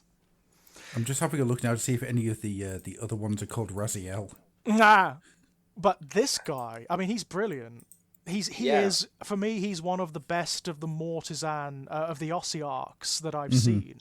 I almost find it kind of annoying how much better I think he looks than a lot of the Bone Reapers, because that's the thing that stopped me getting the Bone Reapers, was I like the line infantry troops, which luckily we have a lot of here, but there were too many units where I just didn't like the aesthetic that they'd gone with. Yeah. And luckily this warband, apart from, I guess, the leader of the smaller troops, has the silly hat, which I'm never a fan of the big silly hat. He does have the silly hat, it's true. He does have the silly hat, but the rest of them look really good and solid. They do. One of them has, if you see the one with the club, this was mentioned to me by Jai, because of the way it's being painted and the look of the shield, it looks like a Yu-Gi-Oh! Card thing from the anime where you'd slap the cards onto. So I didn't realise until he mentioned it. I went, oh yeah, it does. Yeah, I can see that. I can sort of see that too. Yeah. The thing I like about the guy with the club and shield is that the way that the face has been photographed, he looks like he's got like an orangutan face just going... Oh, I saw that more like he wants to give you a kiss. Like an orangutan kiss, yes. Oh, okay, yeah, I see that. Yeah. A kiss from an Ossiarch Bone Reaper would not be nice. No, it wouldn't. Unless you've got a very particular, like, bone fetish. No, you just like smooth things. Yeah, I suppose there's that. There's that. Never say never, because you might find a new kink, George. You never know. Definitely not for me. I am not. I even like gonna a touch bony. this. I do. Oh. Not touching the sentence "bone fetish" at all, ever. Do not type into Google ever. I like the. Or do it at your own peril. I like the archer. Yeah, here's another question. They don't have archers in the Bone Reapers, do they? I don't think they do. I mean, I may They be don't, wrong, but no. No, this is a new Which is thing, weird. isn't it? Because this is something that they clearly... I mean, we can see from this model that they can clearly do. Yeah. And it seems like something that the army was missing, in a sense, potentially. So maybe there's an imminent... at some point down the line, there's going to be a re-release of the Ossiarchs, which has an archer unit. I mean, I don't think that would go amiss for them. I can't see that would be a bad thing. No, not at all. I mean, I've only just noticed the leader, the smaller leader with the silly hat, the thing that he's carrying, the weird sort of onyx thing. That's kind of cool. Mm-hmm. Yeah, the Toblerone. Yeah, the necromantic Toblerone. Yeah. Don't know. I think this is once again a really strong Diachasm release, and I mean, you called what this was ages ago, didn't you, Gruff? When we saw the symbols, it was kind of obvious from the silhouettes that it was the Ossiarchs. The boniness of them. Yeah, no, exactly. I actually thought that they were going to show a silhouette or a hint at the Idoneth one that we clearly know is going to be the last one of this season. Yeah, clearly. But it's gonna. I guess we're going to wait like a month or 2 months before we see that, which is fair enough. Yeah. Only just noticed the little crow. Oh yeah, at the guy's amazing. feet. Yeah, the crow with the skull. That's very cool. Mm-hmm. Yeah, the skull crows have been popping up here and there throughout the undead models because they're on some of the Nighthorn stuff as well. Oh, right. So the bonehead crows are, I guess, a thing of Nagash. I'd assume so. Yeah. The simple crow wasn't enough for him. He had to get rid of the skin on the heads. Of course he did. Well, they've got to be undead. If they're not undead, Nagash isn't interested.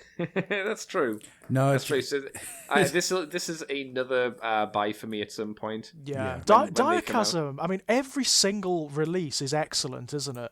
Oh yeah. This season, I don't think last season's was nearly as umphy as this season's. It's last season's for me. There was the what were they called? The girls. Daughters of Cain. What are they called? Daughters of Cain. Thank you. Daughters of Cain. The Daughters of Cain. That was the only one that I thought was really worth its weight in gold for me. Nothing else really tickled me personally, but like I say, every release so far for this season has been top notch. And top notch. It's a very good marker because it's so clear that they use Diachasm to give people a taster of the armies that are coming. Oh yeah. Oh, totally. Yeah. It's so clear. So I think it's fair to say that reasonably soon there may be an update to the Ossiarchs. I hope so. That'd be nice. I think it'll be a while before we see that. Just because they're still quite a new army, so to speak.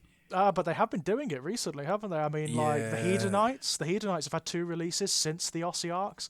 Obviously, the Lumineth. Have they been around? Actually, yeah, the Ocelots have been around a while, haven't they? Because they came out of the. They're about due. They're about due a little bit of an update just to bring them up to the level of the rest of AOS. Yeah, you did get me the Ossiarch Bone Reaper battle tome for a birthday like 2 years ago. Or more. Actually, it's because these guys fell out of the. What the hell was it called? Malign Spells, was it? Malign Portents, wasn't it? No, it came after that. It was the when they were going around opening up all the storm vaults. Oh yes, that's yeah. I know. I can't remember the exact thing, but I know what you meant. Yeah, I can't think what it was called because that's where Krakatoas the constantly defeated was, because we talked about. Who could it be? Because the idea of Sigmar recognizing this ancient soul That's that right. got released, That's and we were right. like, "Who is it? Come on, Henrik Kemmler!" But no, it wasn't. It was Krakatoas, he who can never win. And yet who always wins. That's because, much like Jackie Chan, even if he dies, he comes back, he wins. Oh my god, the monster. Cannot be defeated. Yeah. Yeah, there we go. Diachasm, another good one. It's a good one. Yeah. I've just realised that Krakatoas is like that episode of The Simpsons where Homer gets into boxing, Oh no. where he just keeps getting punched. Well, he has been hit by pretty much all of the big characters from AOS, hasn't he? He's been defeated by almost all of them. Yeah, and he just keeps coming back going, nope, not been defeated. I do not think that word means what you think it means. I admire his moxie, though, don't you? Absolutely. The fact that he just keeps coming back. And, this is the thing, though, with, like, the legions of Nagash. They are endlessly patient, aren't they? They don't really care. No, true. They can be defeated again and again and again and again. And it doesn't make that great deal of difference. They always come back. I suppose all it changes, really, is location. Yeah. If the body is destroyed, then they'll just regrow another body somewhere. And I suppose it's just like fast travel. Krakatoas just goes up to Archeon. I've left the oven on. Can you kill us? Rip. I'm back home. Turn the oven off. There we go. Maybe not. Okay. Right. Moving on then. This is a potentially big one. Well, I mean, let's have a look at this because apparently the realms are going to quake, Andy. Yeah. No. They're going to Don't quake. quack. Oh, Quake. They're Not going quack. to Quake 2. So They're going to Quake 3 Arena. Oh man, God. That can't be real. That has to be Unreal Tournament. So there's going to be a new Broken Realms book at some point. It's going to be the only one that deals with a character who doesn't already exist. Yes, a god shall wake, apparently. A new god in the mortal realms. But is it? That's the thing. I mean, I think just from the stuff in the video, the imagery, I think we all know who this is. Zotes. There is a sort of like centaurish thing there, and they're kind of centaurish, aren't they? It's Orion, isn't it?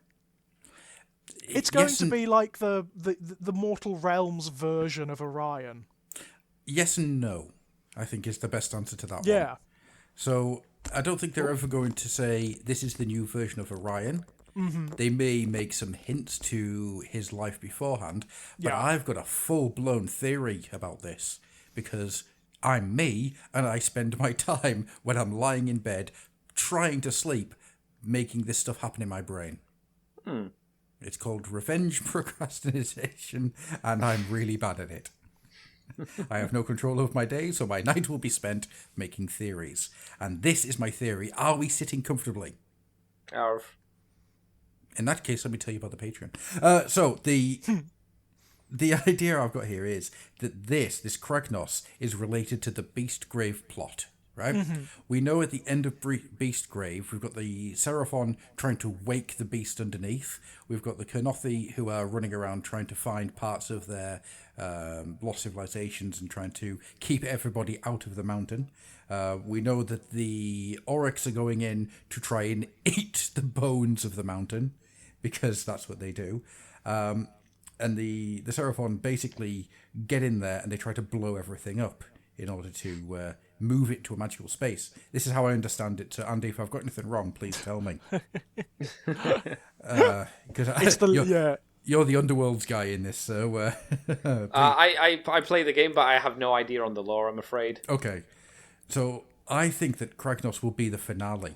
The Beastgrave end of season boss, so to So speak. the eruption of the new god into the mortal realms that'll shake everything up a little bit.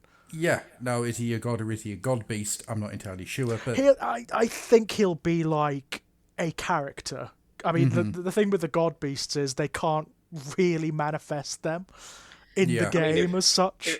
If they're doing a Broken Realms book for him, they're probably going to do for a model for him as well, like Be'lakor, right? Yeah, it just makes sense. It makes perfect sense. Yeah, he'll be a god character like Alariel or whatever. Yeah, because they probably need to still fill out the toy catalog with more gods before they move on to doing god beasts. Yep, I think. Yeah, definitely. Now, do you want to hear the exciting part of my theory? No. Then I won't tell you. Go on, then. You've twisted me arm. As I was thinking about it, so there's two lines which I found really interesting in this trailer. The entire bit about the mountain, which is why I'm thinking Beastgrave. And the other one is that something about his kind being wiped out. Right. So Sigma, Akarion, Archeon wiping things out. Now, this originally I was thinking, okay, so it's the god of the Kurnothi. Yeah, it's the other side of the wood elf. Of the Sylvaneth, yeah. We've got the wood and the tree and the plant with the Sylvaneth. This will be the beasts. Yeah. Then it kind of hit me. Whoa, hang on. The Kurnothi were trying to stop people from getting into Beastgrave. That was the entire point of them. Yep. I was thinking originally, is that because they are trying to stop people from getting near to their god? Then I had another thought, which was, what if it's not? What if they are trying to stop people so nobody wakes it up? Right. When it wakes up, it's actually the beasts of chaos. The beasts of chaos get their own actual god beast. Oh, now... Because there is a rumour that was kicking around last month before, that the beasts of chaos are getting a full line upgrade at some point. Oh, wow, that could be really cool. Now, this is my theory. Obviously, I have absolutely no connections to reality. I have got a hit and miss on these theories, so about 50-50. Some of my more elaborate ones have never come to pass. But I think it's going to be one of those two. It's either this is the beginnings of the Kurnothi, the final elf race, which, to be honest with you, if there is a bestial elf race comes out, I'm going to struggle to not look at that with a roving eye. Given the themes of the Broken Realms books thus far, that would make sense. It does, because there has been like an elven focus thus far. Outside of Be'lakor, yes. Outside of Be'lakor, yeah. Now, the question is Be'lakor something to do with whatever Kragnos is? Or not? Who knows? But I like the idea of the Beasts of Chaos unifying under an old beast god, so to speak. Oh, like Morghur. Yeah. Yeah, that's a cool idea. That's a very cool idea. And they could use that, couldn't they? Because they don't have their big, bad miniature. No, they don't. Well, the Beast of Chaos is... Outside of a Herdstone, what have they had in AOS? Well, they haven't really, had they? There's very little. And it's a shame because I love their book. Oh, the book was just a game changer. An absolute game changer. It was great fun to read. I love... That was, for me, that was how you do it. That's how you take one of the old fantasy battle armies and you rewrite it for the mortal realms. Mm-hmm. Yeah. The anti-society, the complete anti-order. The idea that there's any form of non-chaotic life out there is the equivalent of just going up and poking them in the eyes with a finger. The just very drives them into fury. The notion of order and civilization is blasphemous to them, isn't it? I love it. Love them. That could be very interesting. I mean, I'm more coming down on the side that I think, given the imagery in the video, it feels like an adaptation to the Sylvaneth to me. Yeah. And that leads me to think it's Orion, or like a Mortal Realms like equivalent of him. Yeah. And again, that would kind of make sense. It'd be so cool having both the Ever Queen and the Ever King back. It really would. It'd be nice to see that take place, that you've got the two of them back on the battlefield. Yeah. Yeah. And then you can have nice little love stories again. And if that happens, it means that we can have Vlad and Isabella back. Vlad and Isabella are almost inevitable that they'll bring them back at some point, isn't it? I think we should place bets. It would be nice if that's the reason the Soul Blight kind of happen and they splinter off, because Isabella and Vlad return. Yeah, that would be so much fun. The faction, the Nagash unity, that'd be fun. That would be great.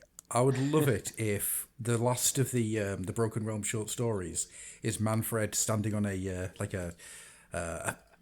mouth of a pit or top of a tower or something, and he's ruminating about how he's going to do this, how is he going to unsettle Nagash and take all of his power, and then just a hand comes up and pushes him off. It's just Vlad going, "Go on, away with you, you failed." Yeah. I mean, Manfred kind of deserves it, to be honest. Manfred is a weird character that... There's a lot of stuff that Manfred's done which is fascinating. Yeah, I like him as a character. I think he's great, but he is a bastard. He's properly like evil, you know? Oh, I love a good bastard. But or a bastard, as I should say, because that's what he is. He's a bastard, not a bastard. Bastard. But I feel... It's weird. I've always thought Manfred kind of feels a little two-dimensional. Yeah. Yeah, he's a little too Skeletor for... I kind of miss the nuance of Isabella and Vlad. One of the things that does lend him a lot of character is if you read the Liber Necris, that book that was released from Black Library, and I think they re-released it a few years ago, didn't they? I think they did, yeah. What that book does is that it explores the very nature of necromancy and the undead from an old world perspective, because it was written and released back then. But it's actually written from Manfred's perspective. It's his journals. It's his journals on necromancy and on Nagash and the place of the vampires in the world, and it really does lend him a lot of character. It's really good. Okay. I mean, I'm pointing out that in no way am I saying that I think Manfred's a bad character. I just he's the wrong Von Karsten. Yeah, I mean, Vlad's got that wonderful air of Dracula-like tragedy about him, doesn't he? That makes him far more interesting. And he's not, in essence, a bad guy. Nope. And he's one of the best rulers Sylvania ever had. Well, yeah, without a doubt, you know. Yeah, people stopped getting kind of mugged. shit. Yeah.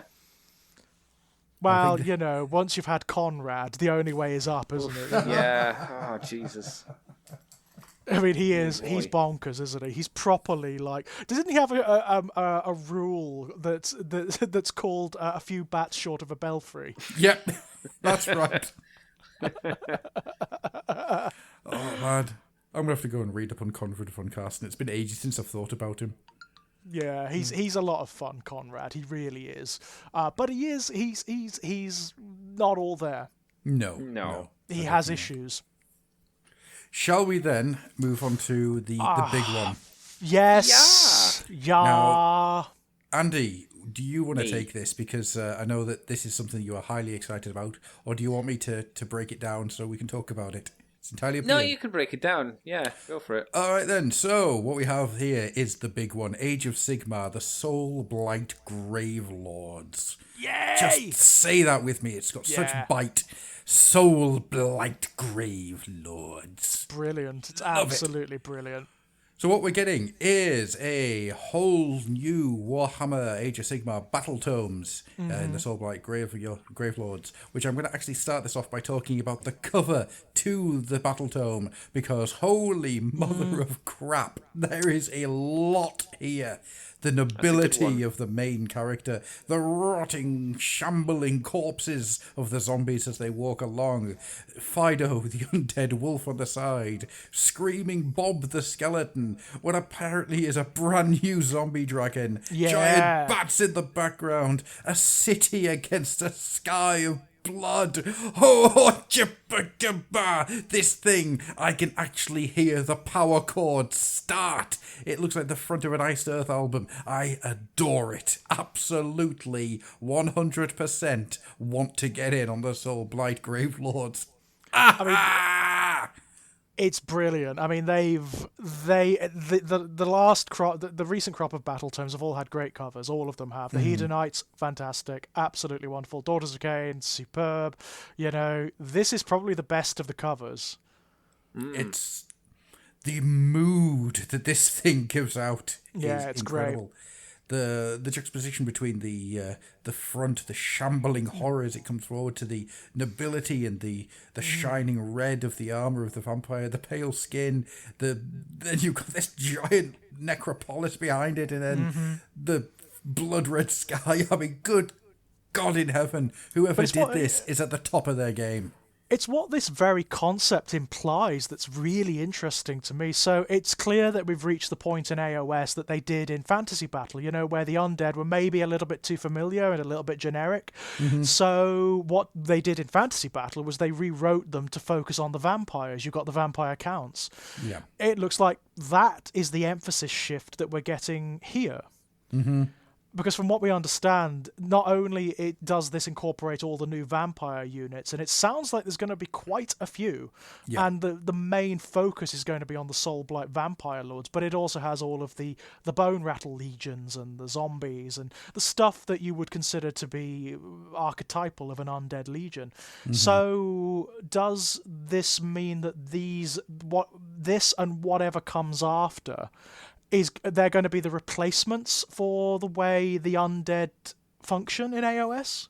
I think so. I think there's still going to be the Legions of Nagash is still going to exist, which will play probably more like your traditional stuff. Yeah.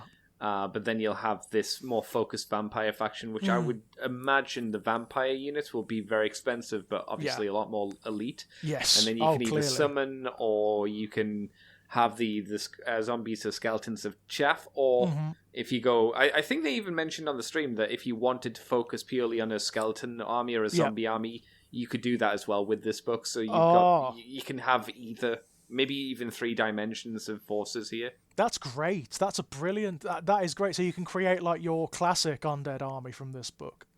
I'm assuming so from what I remember them saying from from Twitch. Yeah, brilliance, absolute brilliance. What I brilliance. understand about this is that this basically takes the place of the also undead.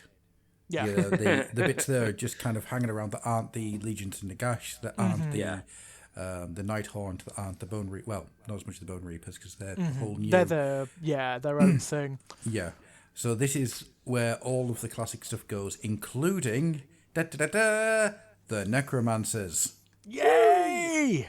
Because they won't be Mortarks, they will be actual Necromancers, which for me is a big part of this. Yeah. And then you start breaking down what you actually have as the vampire legions, the zombies, the bats, and I think what we'll do is we'll get into all of this bit by bit, and we'll start off with the bats, because they're the smallest and the easiest one to talk about. Yeah. Because I like what they've done here. The bats themselves, they look slightly unhuman, is the best way I can describe them. There is little elements there of a sentient living creature that... this isn't just a big bat, you know. That's what I'm saying. This is a species unto itself. The little backwards hands and the slightly humanoid face expressions, and there's a lot here that I can feel creeping me out. Well, who remembers the old fell bats? You know, the old metal ones. Do you remember those? Oh yeah, they were just big bats.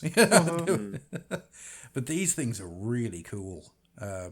Andy, you're the big undead guy, and you're the guy who's been excited for vampires for quite some time. So take us away here. What are you feeling about the Fellbats? They're interesting because they don't look like Garbo units, which is how I kind of think of them as. For until Warhammer 2, they were your absolute chaff flight unit that would just go in there and die just to kind of tie up a unit. It doesn't look like that's what these are, just because of the size of them. Yeah. And we only see 3, so I've got to assume that they're maybe going to function more of a... Maybe not like cavalry exactly, but very fast-moving capture units for capture points. Like but still might be able to do okay. Yeah, harassment, but not maybe for bogging down units like a zombie would be, exactly. I think they still might die quickly, but not quite as quickly as, say, like a group of 20 zombies or something. Right. Yeah. I do like how they're posed on the trees, so they're all technically in flight, apart from one who's wrapped around a little... Rock. Thing coming out of the ground. Yeah, little rock. So I'm interested to see how they're connected to the trees. Obviously, we don't see the backs of the bases, so we can't know exactly for sure how that works, but I'm sure it'll look okay. Sure it'll look fine. They'll look very happy. Happy little bats. We'll move on from then from the sentient, fast-moving horrors to the slow, non-sentient horrors. Oh, God. These I mean, zombies. we've talked about this. We've talked about how desperately we've needed an updated zombie kit. Yeah. And 20 years, they said on the stream, and I was like, wow. Yep. Poor zombies. That's about right. Yeah, that is about right. These guys look great. I mean, they look wonderful. It's more of a follow-on from what we saw from the Cursed City, and those were good. Yep. I think those were a bit more elaborate than these ones for the most part. Yeah, and the that ones... makes sense because it's a board game. Yeah, so and also, fair I mean, enough. the ones from the Cursed City are really specific. They're born Yes. from, like, some sort of necromantic garden, which is why they've got, like, roots and things growing through them. I mean, these guys have that too, but it's not quite as pronounced. No, and because it's not quite as pronounced, our friend Mr. Jai said if you wanted to, maybe you could paint them as, like, ethereal energy kind of oozing out of them. Yeah. And I thought that could work quite nicely as well if you didn't want to go for the plant look. Totally. I mean, all of these guys are individual. Every single one of them is a unique entity. I can't wait to see the kit.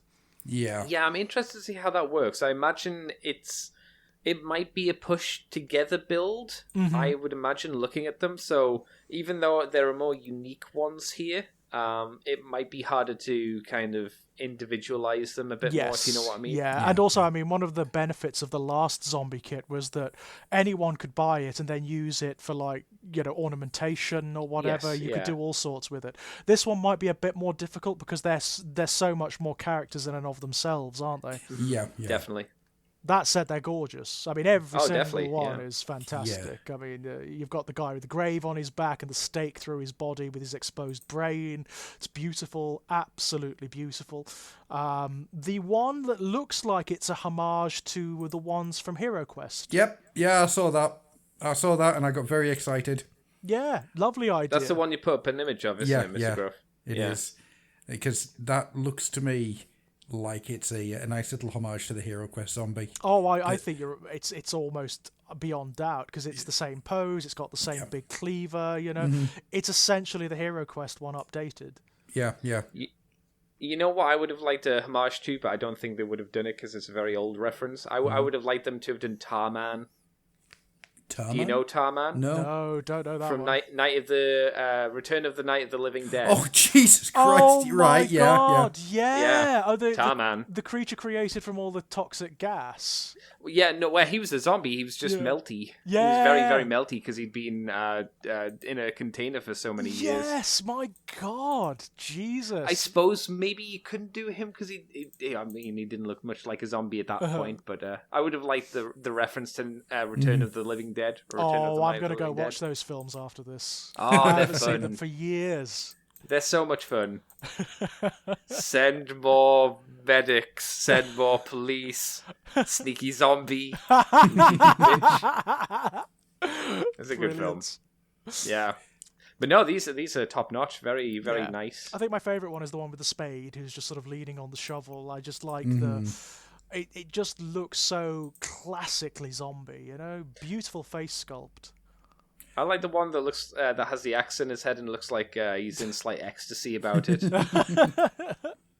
Weirdly enough, my favourite one is actually the one with the sword and the grave on his back. because the armor that he's got on is really reminiscent of the armor that we've seen in the Cursed City. Oh, okay. It's that really nice, like flattened out edged armor. Yeah. Which I've really been loving seeing that turn up, because it moves AOS away from old Warhammer Fantasy Battle nicely, like really nicely. Yeah, it'd be nice if there was a City of Sigmar kind of force that kind of looked like that, something. Yeah, agreed. Right? Agreed. Maybe one day they'll get around to the Cities of Sigmar. Yeah. Maybe. Who I think knows, eh? Hopefully. They really should. They really should. I think It's an this important stuff... part of the world. Oh, massively. Massively. And they do seem to be getting left behind a lot. Yeah, I understand why, because it sounds like a very difficult subject to do. Yeah. But Still. yeah, I'm really liking where this is going. Me too. The zombies are fantastic. I can't wait How to many see do you this think book. we're going to get in a box? Say again? Good question. How many do you think we'll get in a box? Do you think it'll 20. be a... It's got to be a horde. It's got to be, because that's how they work. You know, I mean, they are. Well, do you think it will be like that, or do you think it'll be the push fit style of? Do you remember the chain rasps when they came out? You only got 10 in a box, and you needed at least 2 to 3 boxes to make a complete retinue. I think there'll be 20 in a box, and I think you're absolutely right. They'll be push fit. And I think it'll be the same sprue 3 times or something like that. Yeah, because I mean, You could be right. You know, zombies are infamous in they have been ever since the beginning of Fantasy Battle as being like, model for model, they are the worst unit in the game. You know, Grots can take them on one-on-one, but as a horde and with all of the enhancements from like necromancers and things like that, they can be really nasty. You know. They're just meant to keep. Well, I guess in Age of Sigmar, they're meant to keep you away from the point. That's right. Or be on the point. There'll be so many on one point that you have to eat through so many before you can actually capture it for yourself. And also the fact that you can just make more of them. You know, the more people they bite, the more zombies turn up, and necromancers can just raise them up from the ground. You know. I would highly recommend, if people want to try, if there aren't a huge variety of zombies, the best thing to do is to do what they've done here and paint every zombie a different flesh color. So that if you have 3 or 4 of the same guy, say with the lady with the spade, give a 3 or 4 different skin tones. That's probably the best way to try and diversify the army. If there aren't a huge swath of models you can choose from or customize potentially, that will help. Yeah, that's probably the best way to do it, to be honest. I'm actually surprised Adam's favourite isn't the one holding the rat. That seems like a very gruff thing to do if he was a zombie. I do like the one holding the rat and like pointing out and going, more rat. Oh. I mean, I'm looking at these and I can see points where you chop off limbs and things so you can do a couple of little changes and whatnot just to give it a bit of variation. So Sure. I don't think it'd be massively difficult to do. Just take a little bit of work. Yeah. But, I mean, the head swaps will be easy enough for most of them, from the looks of these. But yeah, I mean, there's a lot here I really like. Yeah, definitely. Moving on, I wonder if we'll... I just want to throw out, do you think we'll get a zombie hero? Because, do you remember in... what book was it? It wasn't Neferata. No, it was Nagash the Undying or something like that. One of the characters who I thought was very cool was a zombie leaderess, right? Who had a load of zombie flesh hounds, and apparently she had lots of shifty skin on a horribly flayed body. God, I've never known there to be a zombie hero in the game, per se. No, it's when they wrote her, I thought that was a really interesting idea because when you think of zombies, you just think of the horde, like and mindless, nothing else to them. Yeah, and she was the one controlling them, being like, "Oh, we'll get there. Don't worry. We'll take our time, but we'll get to the walls of that city. Don't worry." Interesting. Yeah. I'd like to see it. I'd love to see one. So yeah. Imagine if you could run an entire zombie army. Yeah, I think you'll be able to. I think that's what they suggested in the stream. God, that would be might fun. be able to. That would be fun. Well, not for painting. No, because it'll take you for years to do. God I would imagine 300 zombies. Yeah. Against one Gargant. There you go. Yeah. And the Gargant still crawling wins. up its legs. Yeah. That'd be a fun fight, actually. It would. I want to see it. I've got a couple of Gargants. There you go. We can make it happen, Adam. I'll get the zombies, you get the gargant. Yeah, you finish off your zombies, and then off we go. Yeah, I'll have them done by like 2030 or something. Should we move on to the next one? Yeah. So you got your classics, your bone rattle, Super sassy skeletons send shivers up my spine. Oh man, these guys are so sassy. They're great, aren't they? I mean, I like the way they've modelled them so that it looks like they're shambling. They're like leaning oddly on their hips, and it looks like they can't quite hold themselves up properly. It's really cool, and it's a massive departure from what skeletons used to be like. Where they were kind of upright. Yeah. The the two things that spring out here. There's actually about 50 things that spring out here. I'll be honest, but for the efforts of time, I'll only go through 2 of them. One is. Does this mean that the Graveguard won't exist? Because these skeletons seem to be very well armoured and look like they might be taking the place of the Graveguard. That's a fair point. I mean, I don't know. I think you could get some properly heavy armoured, because, I mean, I agree, these are a lot more armoured than what we're used to seeing with skeletons, but it doesn't look like it's elite armour. It looks like armour that you'd, again, just find on a normal human dude. Yeah.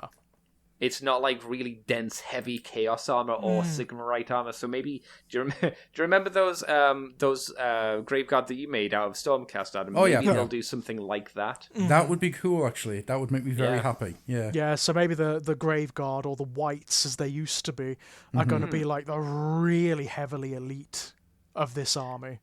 Who knows though? Because again, we could just assume that the idea of a purely skeleton army will just be a lot of skeletons, and then like cavalry blackguards or something. Yeah, maybe. Black Knights, sorry, not blackguards, Black Knights. Yeah, the Black Knights. Because I'm sure they're coming. Oh I'm God, sure we're yeah. Get Black Knights. There will be Black Knights. There's no way they're going to do a release like this and not have Black Knights in it. Because we have like the White on a horse, which we've seen last week and talked about, and we saw again in the trailer today. It would be weird if there wasn't just like the rank and file versions. That wouldn't make sense if he didn't have like a retinue to go around with. That really wouldn't make sense. You wouldn't be able to use him. He'd be too fast and too isolated, Especially like if he was leading a zombie. Yeah, that would make no sense at all. Come on, guys, please. Follow me, chaps. Every 2 seconds, sort of. Oh, for God's sake, come on! He has to just attach them all by string to the back of his horse and just drag them behind along. him. Yeah. Oh, does this mean you have like zombies in wheelbarrows just being pulled along? I like the idea. Yeah, you bring back the corpse cart. The corpse cart, yeah, absolutely. Yeah. I'm sure that's going to be part of this release, whether it's a new model or not, who knows? But like the corpse carts they're essential parts. The mortis engine as well will be part of this. Here's a question for you. Is the thing like in the trailer video, 34 seconds, there's a thing with a giant mace in the background that looks like it has big wings. What is that? Don't know. Let's have a look. 34 seconds, yeah? Yeah, it's in the background. There's a big skeleton in the foreground. There's zombies next to him, and then there's a thing blurry in the background with big wings, what looks like a giant skeletal head, all in red, with a big mace. Jeez, that's some bloody good eyes you've got there, Andy. Yeah, I don't think it's a dragon. No. I don't think it's a zombie dragon. It doesn't look like a dragon. I don't know. No. I don't know. Yeah, pass. It might, because it's so blurry, it might be a Blood Knight, to be fair. Mm-hmm. Yeah, you can kind of see like a horse's leg at the front, horse's head, where the branch of the zombie is. Yeah, and like the wings might just be fell back, like further behind further it, back even still. If that's the case, they are big. Yeah. I saw that and it just was like, is that I don't know what that is. Yeah. And they do hide things in these things, so of course who they knows? Do. Yeah. That's so the internet goes wild speculating. Yeah? Mm-hmm. You gotta. Yeah, I don't know. But no, again, I think the skeletons are going to be push fit. It looks like, which is thankfully, I like the customization of the normal skeletons is nice. But I don't think anyone goes, "Oh man, those skeleton kits are really fun to put together." No, nobody says that. Definitely not. I'm going to say it now from this point forth. You're gonna lie. Okay, that's fine. It's okay. But it does certainly it certainly looks like they've given the normal rank and file a few more options, doesn't it? Yes, they'd said in the video again that you will have the option of giving them spears or the melee, the normal kind of standard melee weapons. So there will be some customization, and it looks like it will be easier just because they have a lot bigger shoulders. Yeah, because you've got the armored shoulders, so that makes life 1,000 times better. Yeah, it's going to be interesting to see how. Well, but if you can customize their arms, then they can't be push fit, then can they? Well, it depends. Even if they've got changeable arms. If it's a push fit torso and head, and then push fit back and legs, and then just a slot in arm. Yes, I suppose technically it's still push to fit at that point, just with some options to it. Yeah. It's just changing and upgrading what you can do with a push fit. So there are other ones that do that. There's some Nighthaunt that you've got different options for what goes in as the main torso. That's true. So it's just the same thing as that. Yeah.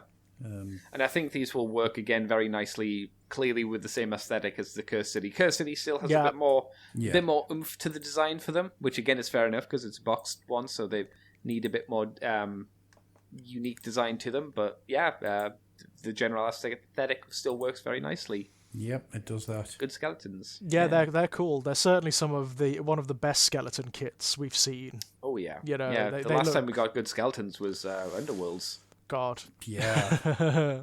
And it was the first season of Underworlds. Yeah, it was a while back. Yeah. It was a while back. Go on then, Andy. Hit me with some My Little Bonies. Yeah, finally, again after like 20 or more years and only being able to get 64, 65 pounds version resin kits of these, the Blood Knights finally have come back. Mm-hmm. And most people are very happy for good reason because the Blood Knights are the best cavalry in the old world. I don't think there was any cavalry that hit harder than them. I think that's fair. And they were a pain in the ass if you wanted to get them. Until now. No one liked it. I mean, these guys, they're going to be really nasty, aren't they? So you've got like mounted vampires. So vampires, by their very nature, are really hard units. So these guys, they're going to be the equivalent of like the Varan Guard, aren't they? Oh, yeah. From the Slaves to Darkness book. So each of them is going to be almost a character in and of themselves. One has to assume, yeah, definitely. And the fact that, again, on the stream, they said if you wanted to run a full Blood Knight army, you could. Jesus Christ, that's... Don't know how many that would be. That might only be like 10 dudes. But even so... That would be really fun. Even so. I imagine I can see these guys on the charge being absolutely devastating. Oh, yeah, definitely. I love their spears. Yeah. Sorry, the lances. The lances that just look like they've pulled a spire off a tower. Yeah. And, like, being vampires, I mean, does, like, the lead vampire maybe have, like, magic abilities as well? That's a good point. Because they are vampires, and usually vampires are innately magical, so... Yeah. That's right. God, this could be, like, the nastiest cavalry unit ever created. Yeah, that's great. And it looks so dynamic. All the horses, the horses don't have the silly bone legs of the old Black Knights. Right. The Black Knights, I like them, but they do have silly little bones, spindly legs. These are being wrapped up in armor and stuff, so they look a lot more hefty and girthy, and something to be really scared of. And they still have the Blood Knight, the Blood Dragon aesthetic. So these are very good. Massive homages to Abharash and the Blood Dragon line, which is lovely, isn't it? It's nice to see that. Oh, definitely. Yeah. I really like the banner on the spear as well. Oh, yeah. Though it's going to be a bitch to paint. Yeah. Unless you're good at painting, then whatever. It's going to be fun for you. I'm going to struggle and cry a lot, I think, trying to make this look not poop. Well, actually, I disagree with you. I agree with you on the banner. The banner is going to be an arsehole of a thing to do. Yeah. But because the Blood Knights are all so angular, I don't think it's going to be that it's going to be time-consuming. Without a shadow of a doubt. But I think they're not going to be very difficult to paint. Because it's going to be... I think it depends how integrated like the leg is to the mold of the horse. Actually, like separating the very... Well, depending how you want to paint the armor, of course. The armor of the leg versus the armor of the horse's armor versus the... I guess the roby, clothy bit that they've highlighted, edge highlighted ridiculously well. Fuck the heavy metal painters. They just make me sad. No, they're going to be. They might be different. I mean, depending what you want to do for a color scheme, of course. I think there'll be a challenge for some people because they look great. They look really good. Yeah. The lead one has a really great helmet, a very very unique helmet design, kind of vampiric Fellbat, I guess. Yeah. But with a lot of flair of like dragon wings to it as well. Maybe even more like a lion type of helmet, like a manticore helmet. I can see that. Yeah. Yeah. I love the I colours. really like these guys. What's everybody else think? Do you like them? Love them. Absolutely love them. I mean, they're great. They are they're really beautiful. I mean, they are absolutely beautiful mounted cavalry miniatures, and they look so threatening. People are going to be scared of these guys when they go down on the table. That's for damn sure. Well, it's like somebody threw a bag of knives at you. You know, there's just nothing but sharp edges. And it's nice to see that they've got some female vampires in there as well as some male vampires. So there's a good bit of like, hey, you're not going to sniff at a female vampire, that's for sure. They'll take you down pretty nastily. Again, I really hope we see, like, I don't know if they need to be in the same armor as this, but I think we're going to probably get some elite ground blood knights as well, similar to the vampire lord that we see in the start of the video with the bats in her hair. Yes. Yeah. So more just vampire troops around her would be really appreciated as well. That would be great. Some like infantry vampires. I think it's what everybody's wanted for a long, long time. They've modded them into Total War Warhammer because people want just a vampire army. Yeah. And I think it would be nice to have some guy like what was the enforcer called from the Diachasm set that we saw? You know, the one that looked like Manfred with the giant hammer. Oh yes. Oh, God, yeah. I don't remember his name, but yes. No, there's that guy. Maybe some more vampiric bat-like guys, like the guy who looked like Raziel. Again, would be a nice kind of troop choice for. So for it the would be ground like forces. a very elite army. So very small, not many miniatures, but each miniature hit really hard. Yeah. I imagine it's almost maybe going to be like even more of a souped up Stormcast army if you want to just run vampires. I would assume. That's what I would guess. Yeah. And I'm all right with that. That sounds Makes really me cool wonder. as well. So we've got the blood dragons represented here. We know that the new vampire bloodline is going to be represented by that new character, the Rat Prince. That's right. So are the other lines going to get some sort of representation in different units? Who knows? If not maybe representation, then at least maybe a nod here and there would be nice. That would be lovely. Yeah, I'd love to see like a Necroc nod or I mean, it's definitely going to be Larmian because, of course, Neferata is going to be in this book. So yes, definitely. That influence has got to be there, surely. You'd think so, yeah. Yeah, it's going to be interesting to see what they just do with all of these things. Yeah, is Nagash going to be in the book? No. I don't think so, no. No, because the general thing is, like, vampires, at least in the old world, did not like Nagash too well. I think they're going to leave Nagash to... the Ossiarchs and the legions and all that kind of thing, yeah. Mm-hmm. I think that's a good move, to be perfectly honest, because it allows the vampires to be their own thing, doesn't it? It allows them to, have their own agendas and character and whatnot. I think that's a very clever idea. Mm-hmm. Maybe you'll have like a slimy character. Maybe like the Rat Prince here. He looks like a suck-up who might be working with Nagash still. But I think like you say, like Neferata ain't gonna be that. If she can break free as soon as she can, she's gonna dump Nagash like a smell. Yeah, Manfred the same, obviously. Oh, definitely. Yeah. So yes, I'm very much looking forward to this narratively, if nothing else. I'm really looking forward to this book. Yeah, it was weird how we talked about it beforehand, but they started off with this, and we all said that they shouldn't have done that because they spent a long time talking about, what was the thing that I thought they spent too long talking about where I didn't... Oh, the Mechanicus dude. They spent a long time talking about him, and I was like, this time could have been maybe given to the vampires at the end of the show, guys. How long do you think it's going to be before this is out? Because there's a lot here, isn't there? Summer. Yeah. I don't see it being... they're probably after the Cursed City. I think they want to get the Cursed City, have that out for a month or more, maybe. Do we think there's going to be a Broken Realms book or a couple of Broken Realms books in between? Well, we know that there's going to be at least 2 out before these guys hit. Right, so Teclis. Teclis and Be'lakor still need to come out. Yeah. than the woodland dude that you mentioned earlier. Yeah, Probably, Kragnos. since he's had a trailer. I can imagine Kragnos being after these guys. Oh, why'd you say that? Because I think whatever the Broken Realm books are going to be, that's going to lead into the next version of AOS. So the end of these Broken Realms books, which seems to be about 5, I think there was for Psychic Awakening, and then...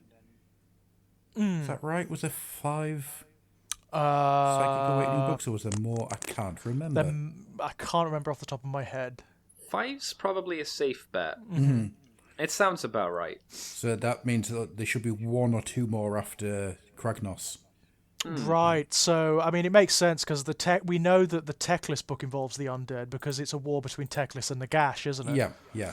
So maybe that will lead into the Soul Blight coming out. That's a very good point, actually. Maybe after the Teclis book, that would be the rise of these guys. All right, okay. That, I suppose it all depends. I mean, I don't see Be'lakor having anything to do with the undead. No, I think Be'lakor is going to be more based in Ulgu. It's going to be more about him and Malarion, maybe. Yeah. That would be my guess, anyway. As long as it's not like Halloween. I don't think it's going to be that far off, because I don't think it would be, but that would be yeah. my fear. Because it's the smart time to release the undead, because it just makes sense for Halloween. Of But course, of course. I think summer would be nice, because it's still it's far away, but it's not too far away. Yeah. And they are, I mean, they've shown a lot, haven't they? So I can't imagine it'll be that far away. I think there's a lot more to come. I think. Oh yeah, definitely. I think this is the tip of the iceberg. I think that. I think a lot of this year is going to be taken over in the same way that Sisters of Battle have been a huge thing in 40k. I think that we're going to see a lot of vampires over the next year, because it's what people wanted. It's what people have wanted for quite some time, and the fact that we're now starting to see the barest beginnings of this is telling that we've got a lot to go yet. You know what the worst thing is about this? There's probably not going to be a starter box or start collecting box for them. No. Not for at least another 2 to 3 years. Yeah. I think that the best we can hope for is it will be what we see here, and maybe the Vampire Lord versus something else in one of those kind of game box sets that they sometimes do. I think that's the best that you're going to get. Maybe it'll tie into the Broken Realms, or maybe it'll be these guys versus Lumineth. Yeah, and even then, it might not be that. It might. The only reason I speculate that is because they've done that with the Drakari and the Sisters. Yeah, of course. They? Yeah, and the Sisters are still fairly new, so I don't know. It'd be nice. Interesting. Yeah. So, with all that being said, because we have just realised that we are rapidly running out of time, we'll start drawing this to a close. Andy. Me. Where could people find your desiccated undead corpse as it rises, hungering for the blood of the living? Just hanging outside your window, asking to come in because it's cold. Otherwise, you can find me on Twitter, CCTFW, YouTube is Cobra Commander TFW. You can find my podcast, which is a Moonbase 2 podcast, where we talk about Transformers each and every week. You can find that just on the internet if you just put in Moonbase 2 podcast. We're there. And you can find me on Twitch as well, streaming each night, playing video games and whatnot. Excellent stuff. George, if people could open the doors of some ancient and forgotten crypt to be lightly caressed by the tendrils of darkness that come from without, where would they find you? That's a really good description of the Strange Playgrounds website, actually, which is where you can find links to all of my written fiction, all of my published work. There's going to be a new short story out very soon in a book from AM Inc. Publishing, which is going to be it's in a collection of LGBTQ stories called Blessed. So that's going to be coming out soon. You can find loads of stuff over at Exaggerated Elegy on YouTube. There's lots of I'm playing Resident Evil 3 at the moment, which is lots of fun. Lots of fun, gotta say. And exactly. Love him. Didn't used to in the original one. Like the remake a lot. Okay.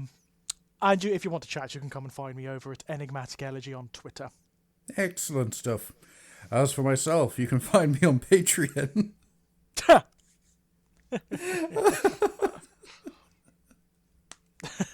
You may not have heard of it. It's the gruff grift. That's what this whole episode is. That's what it is. That's why they call me Griftlock. Grifty. You can find this show on Patreon. You can find us on Discord. Just follow the links below. Come and join us. This week on Discord, we've had a conversation. Well, actually, this week on Discord, we've all been talking about the Magnus archives, to be honest with you. Right. Because I've infected other people with it. And and now we're all desperately wanting to go to Leitner's library. Fucking hell. You can also find us on Facebook, both a group and a page. Just simply search for the Fluffenhammer. You can find me on Twitter at Grufflock or at Griftlock. You can find the Fluffenhammer on Twitter at the Fluffenhammer. You can find us on Instagram. Granted, I haven't really been doing much with Instagram lately because I just simply haven't had any spare time whatsoever. And you can find us on YouTube if that is not where you are listening to us right now. Over on Patreon, we have the Friday Short Form Theatre, which is a short story taken from an issue of White Dwarf, which comes out every Friday. And on YouTube at the moment, we have The Psychic Awakening, which is making me go bald with stress, because every time I think I'm coming to the end, I discover there's another collection of stories which I'd completely missed. Mm-hmm. Fuck's sakes. Have you not onto the Broken Realm stories yet? No. Still doing Psychic Awakening because, as I say, I thought I was coming to the end. Then I realised there was 12 stories that I'd totally missed. Well, the worst thing is it looks like this is a regular thing now. Yep, this is just going to drive me. I wish I hadn't started it. Mm-hmm. I was going to go through the ones that are in White Dwarf as well, but That's a bit much, isn't it? That's a bit much. That is. My throat. No. Go to Patreon and give me money so I can get a new throat. Help me. So yeah, then hopefully once this is done, I'll start on the. What I want to do is get the last of the Deathwing short stories done in between. Because then that'll be the entirety of the Deathwing short story collection done. And then from there, move on to Broken Realms. Wow. Yeah. I think it's a good idea to have a bit of space between them officially being released and then me reading them. Just to be on the sensible side. And then, that's everything. If you follow me on Twitter, you might discover that earlier this week I gave everybody facts about chroma key that you might not know about. Because oh my God. I just ask people to give me a subject, I go off and research it, and then I give people 10 facts about something. Wow. Like, for example, I didn't know that H.P. Lovecraft was an avid supporter of Hitler. So there you go. Things you never knew. Really? He didn't know that? I knew about everything else. I just didn't know he was a vocal supporter. It was like, oh, right. Yeah. Oh, okay. Well, shit. So, with all that being said, thank you very much, George and Andy. Pleasure. Yeah, thank you. Always. Yeah. And thank you very much to you guys at home. You could also go to Redbubble, by the way. Go to redbubble.com/people/ad-nickel/shop, and you can buy t-shirts. T-shirts for the Fluffenhammer. There's lots of t-shirts. Yeah. All of them have a joke. One of them's a Harry Potter joke. I was really happy with myself that I managed to make a Harry Potter Mordheim joke. Yeah. Do it. Bye. Bye-bye.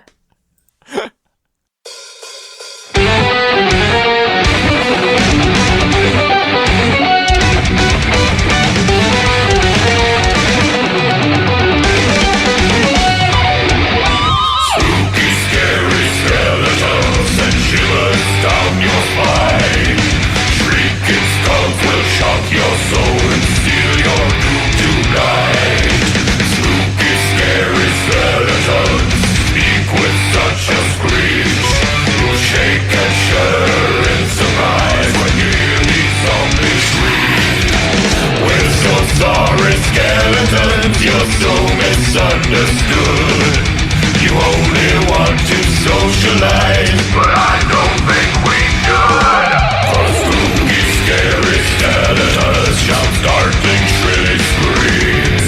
They'll sneak from their above us and just won't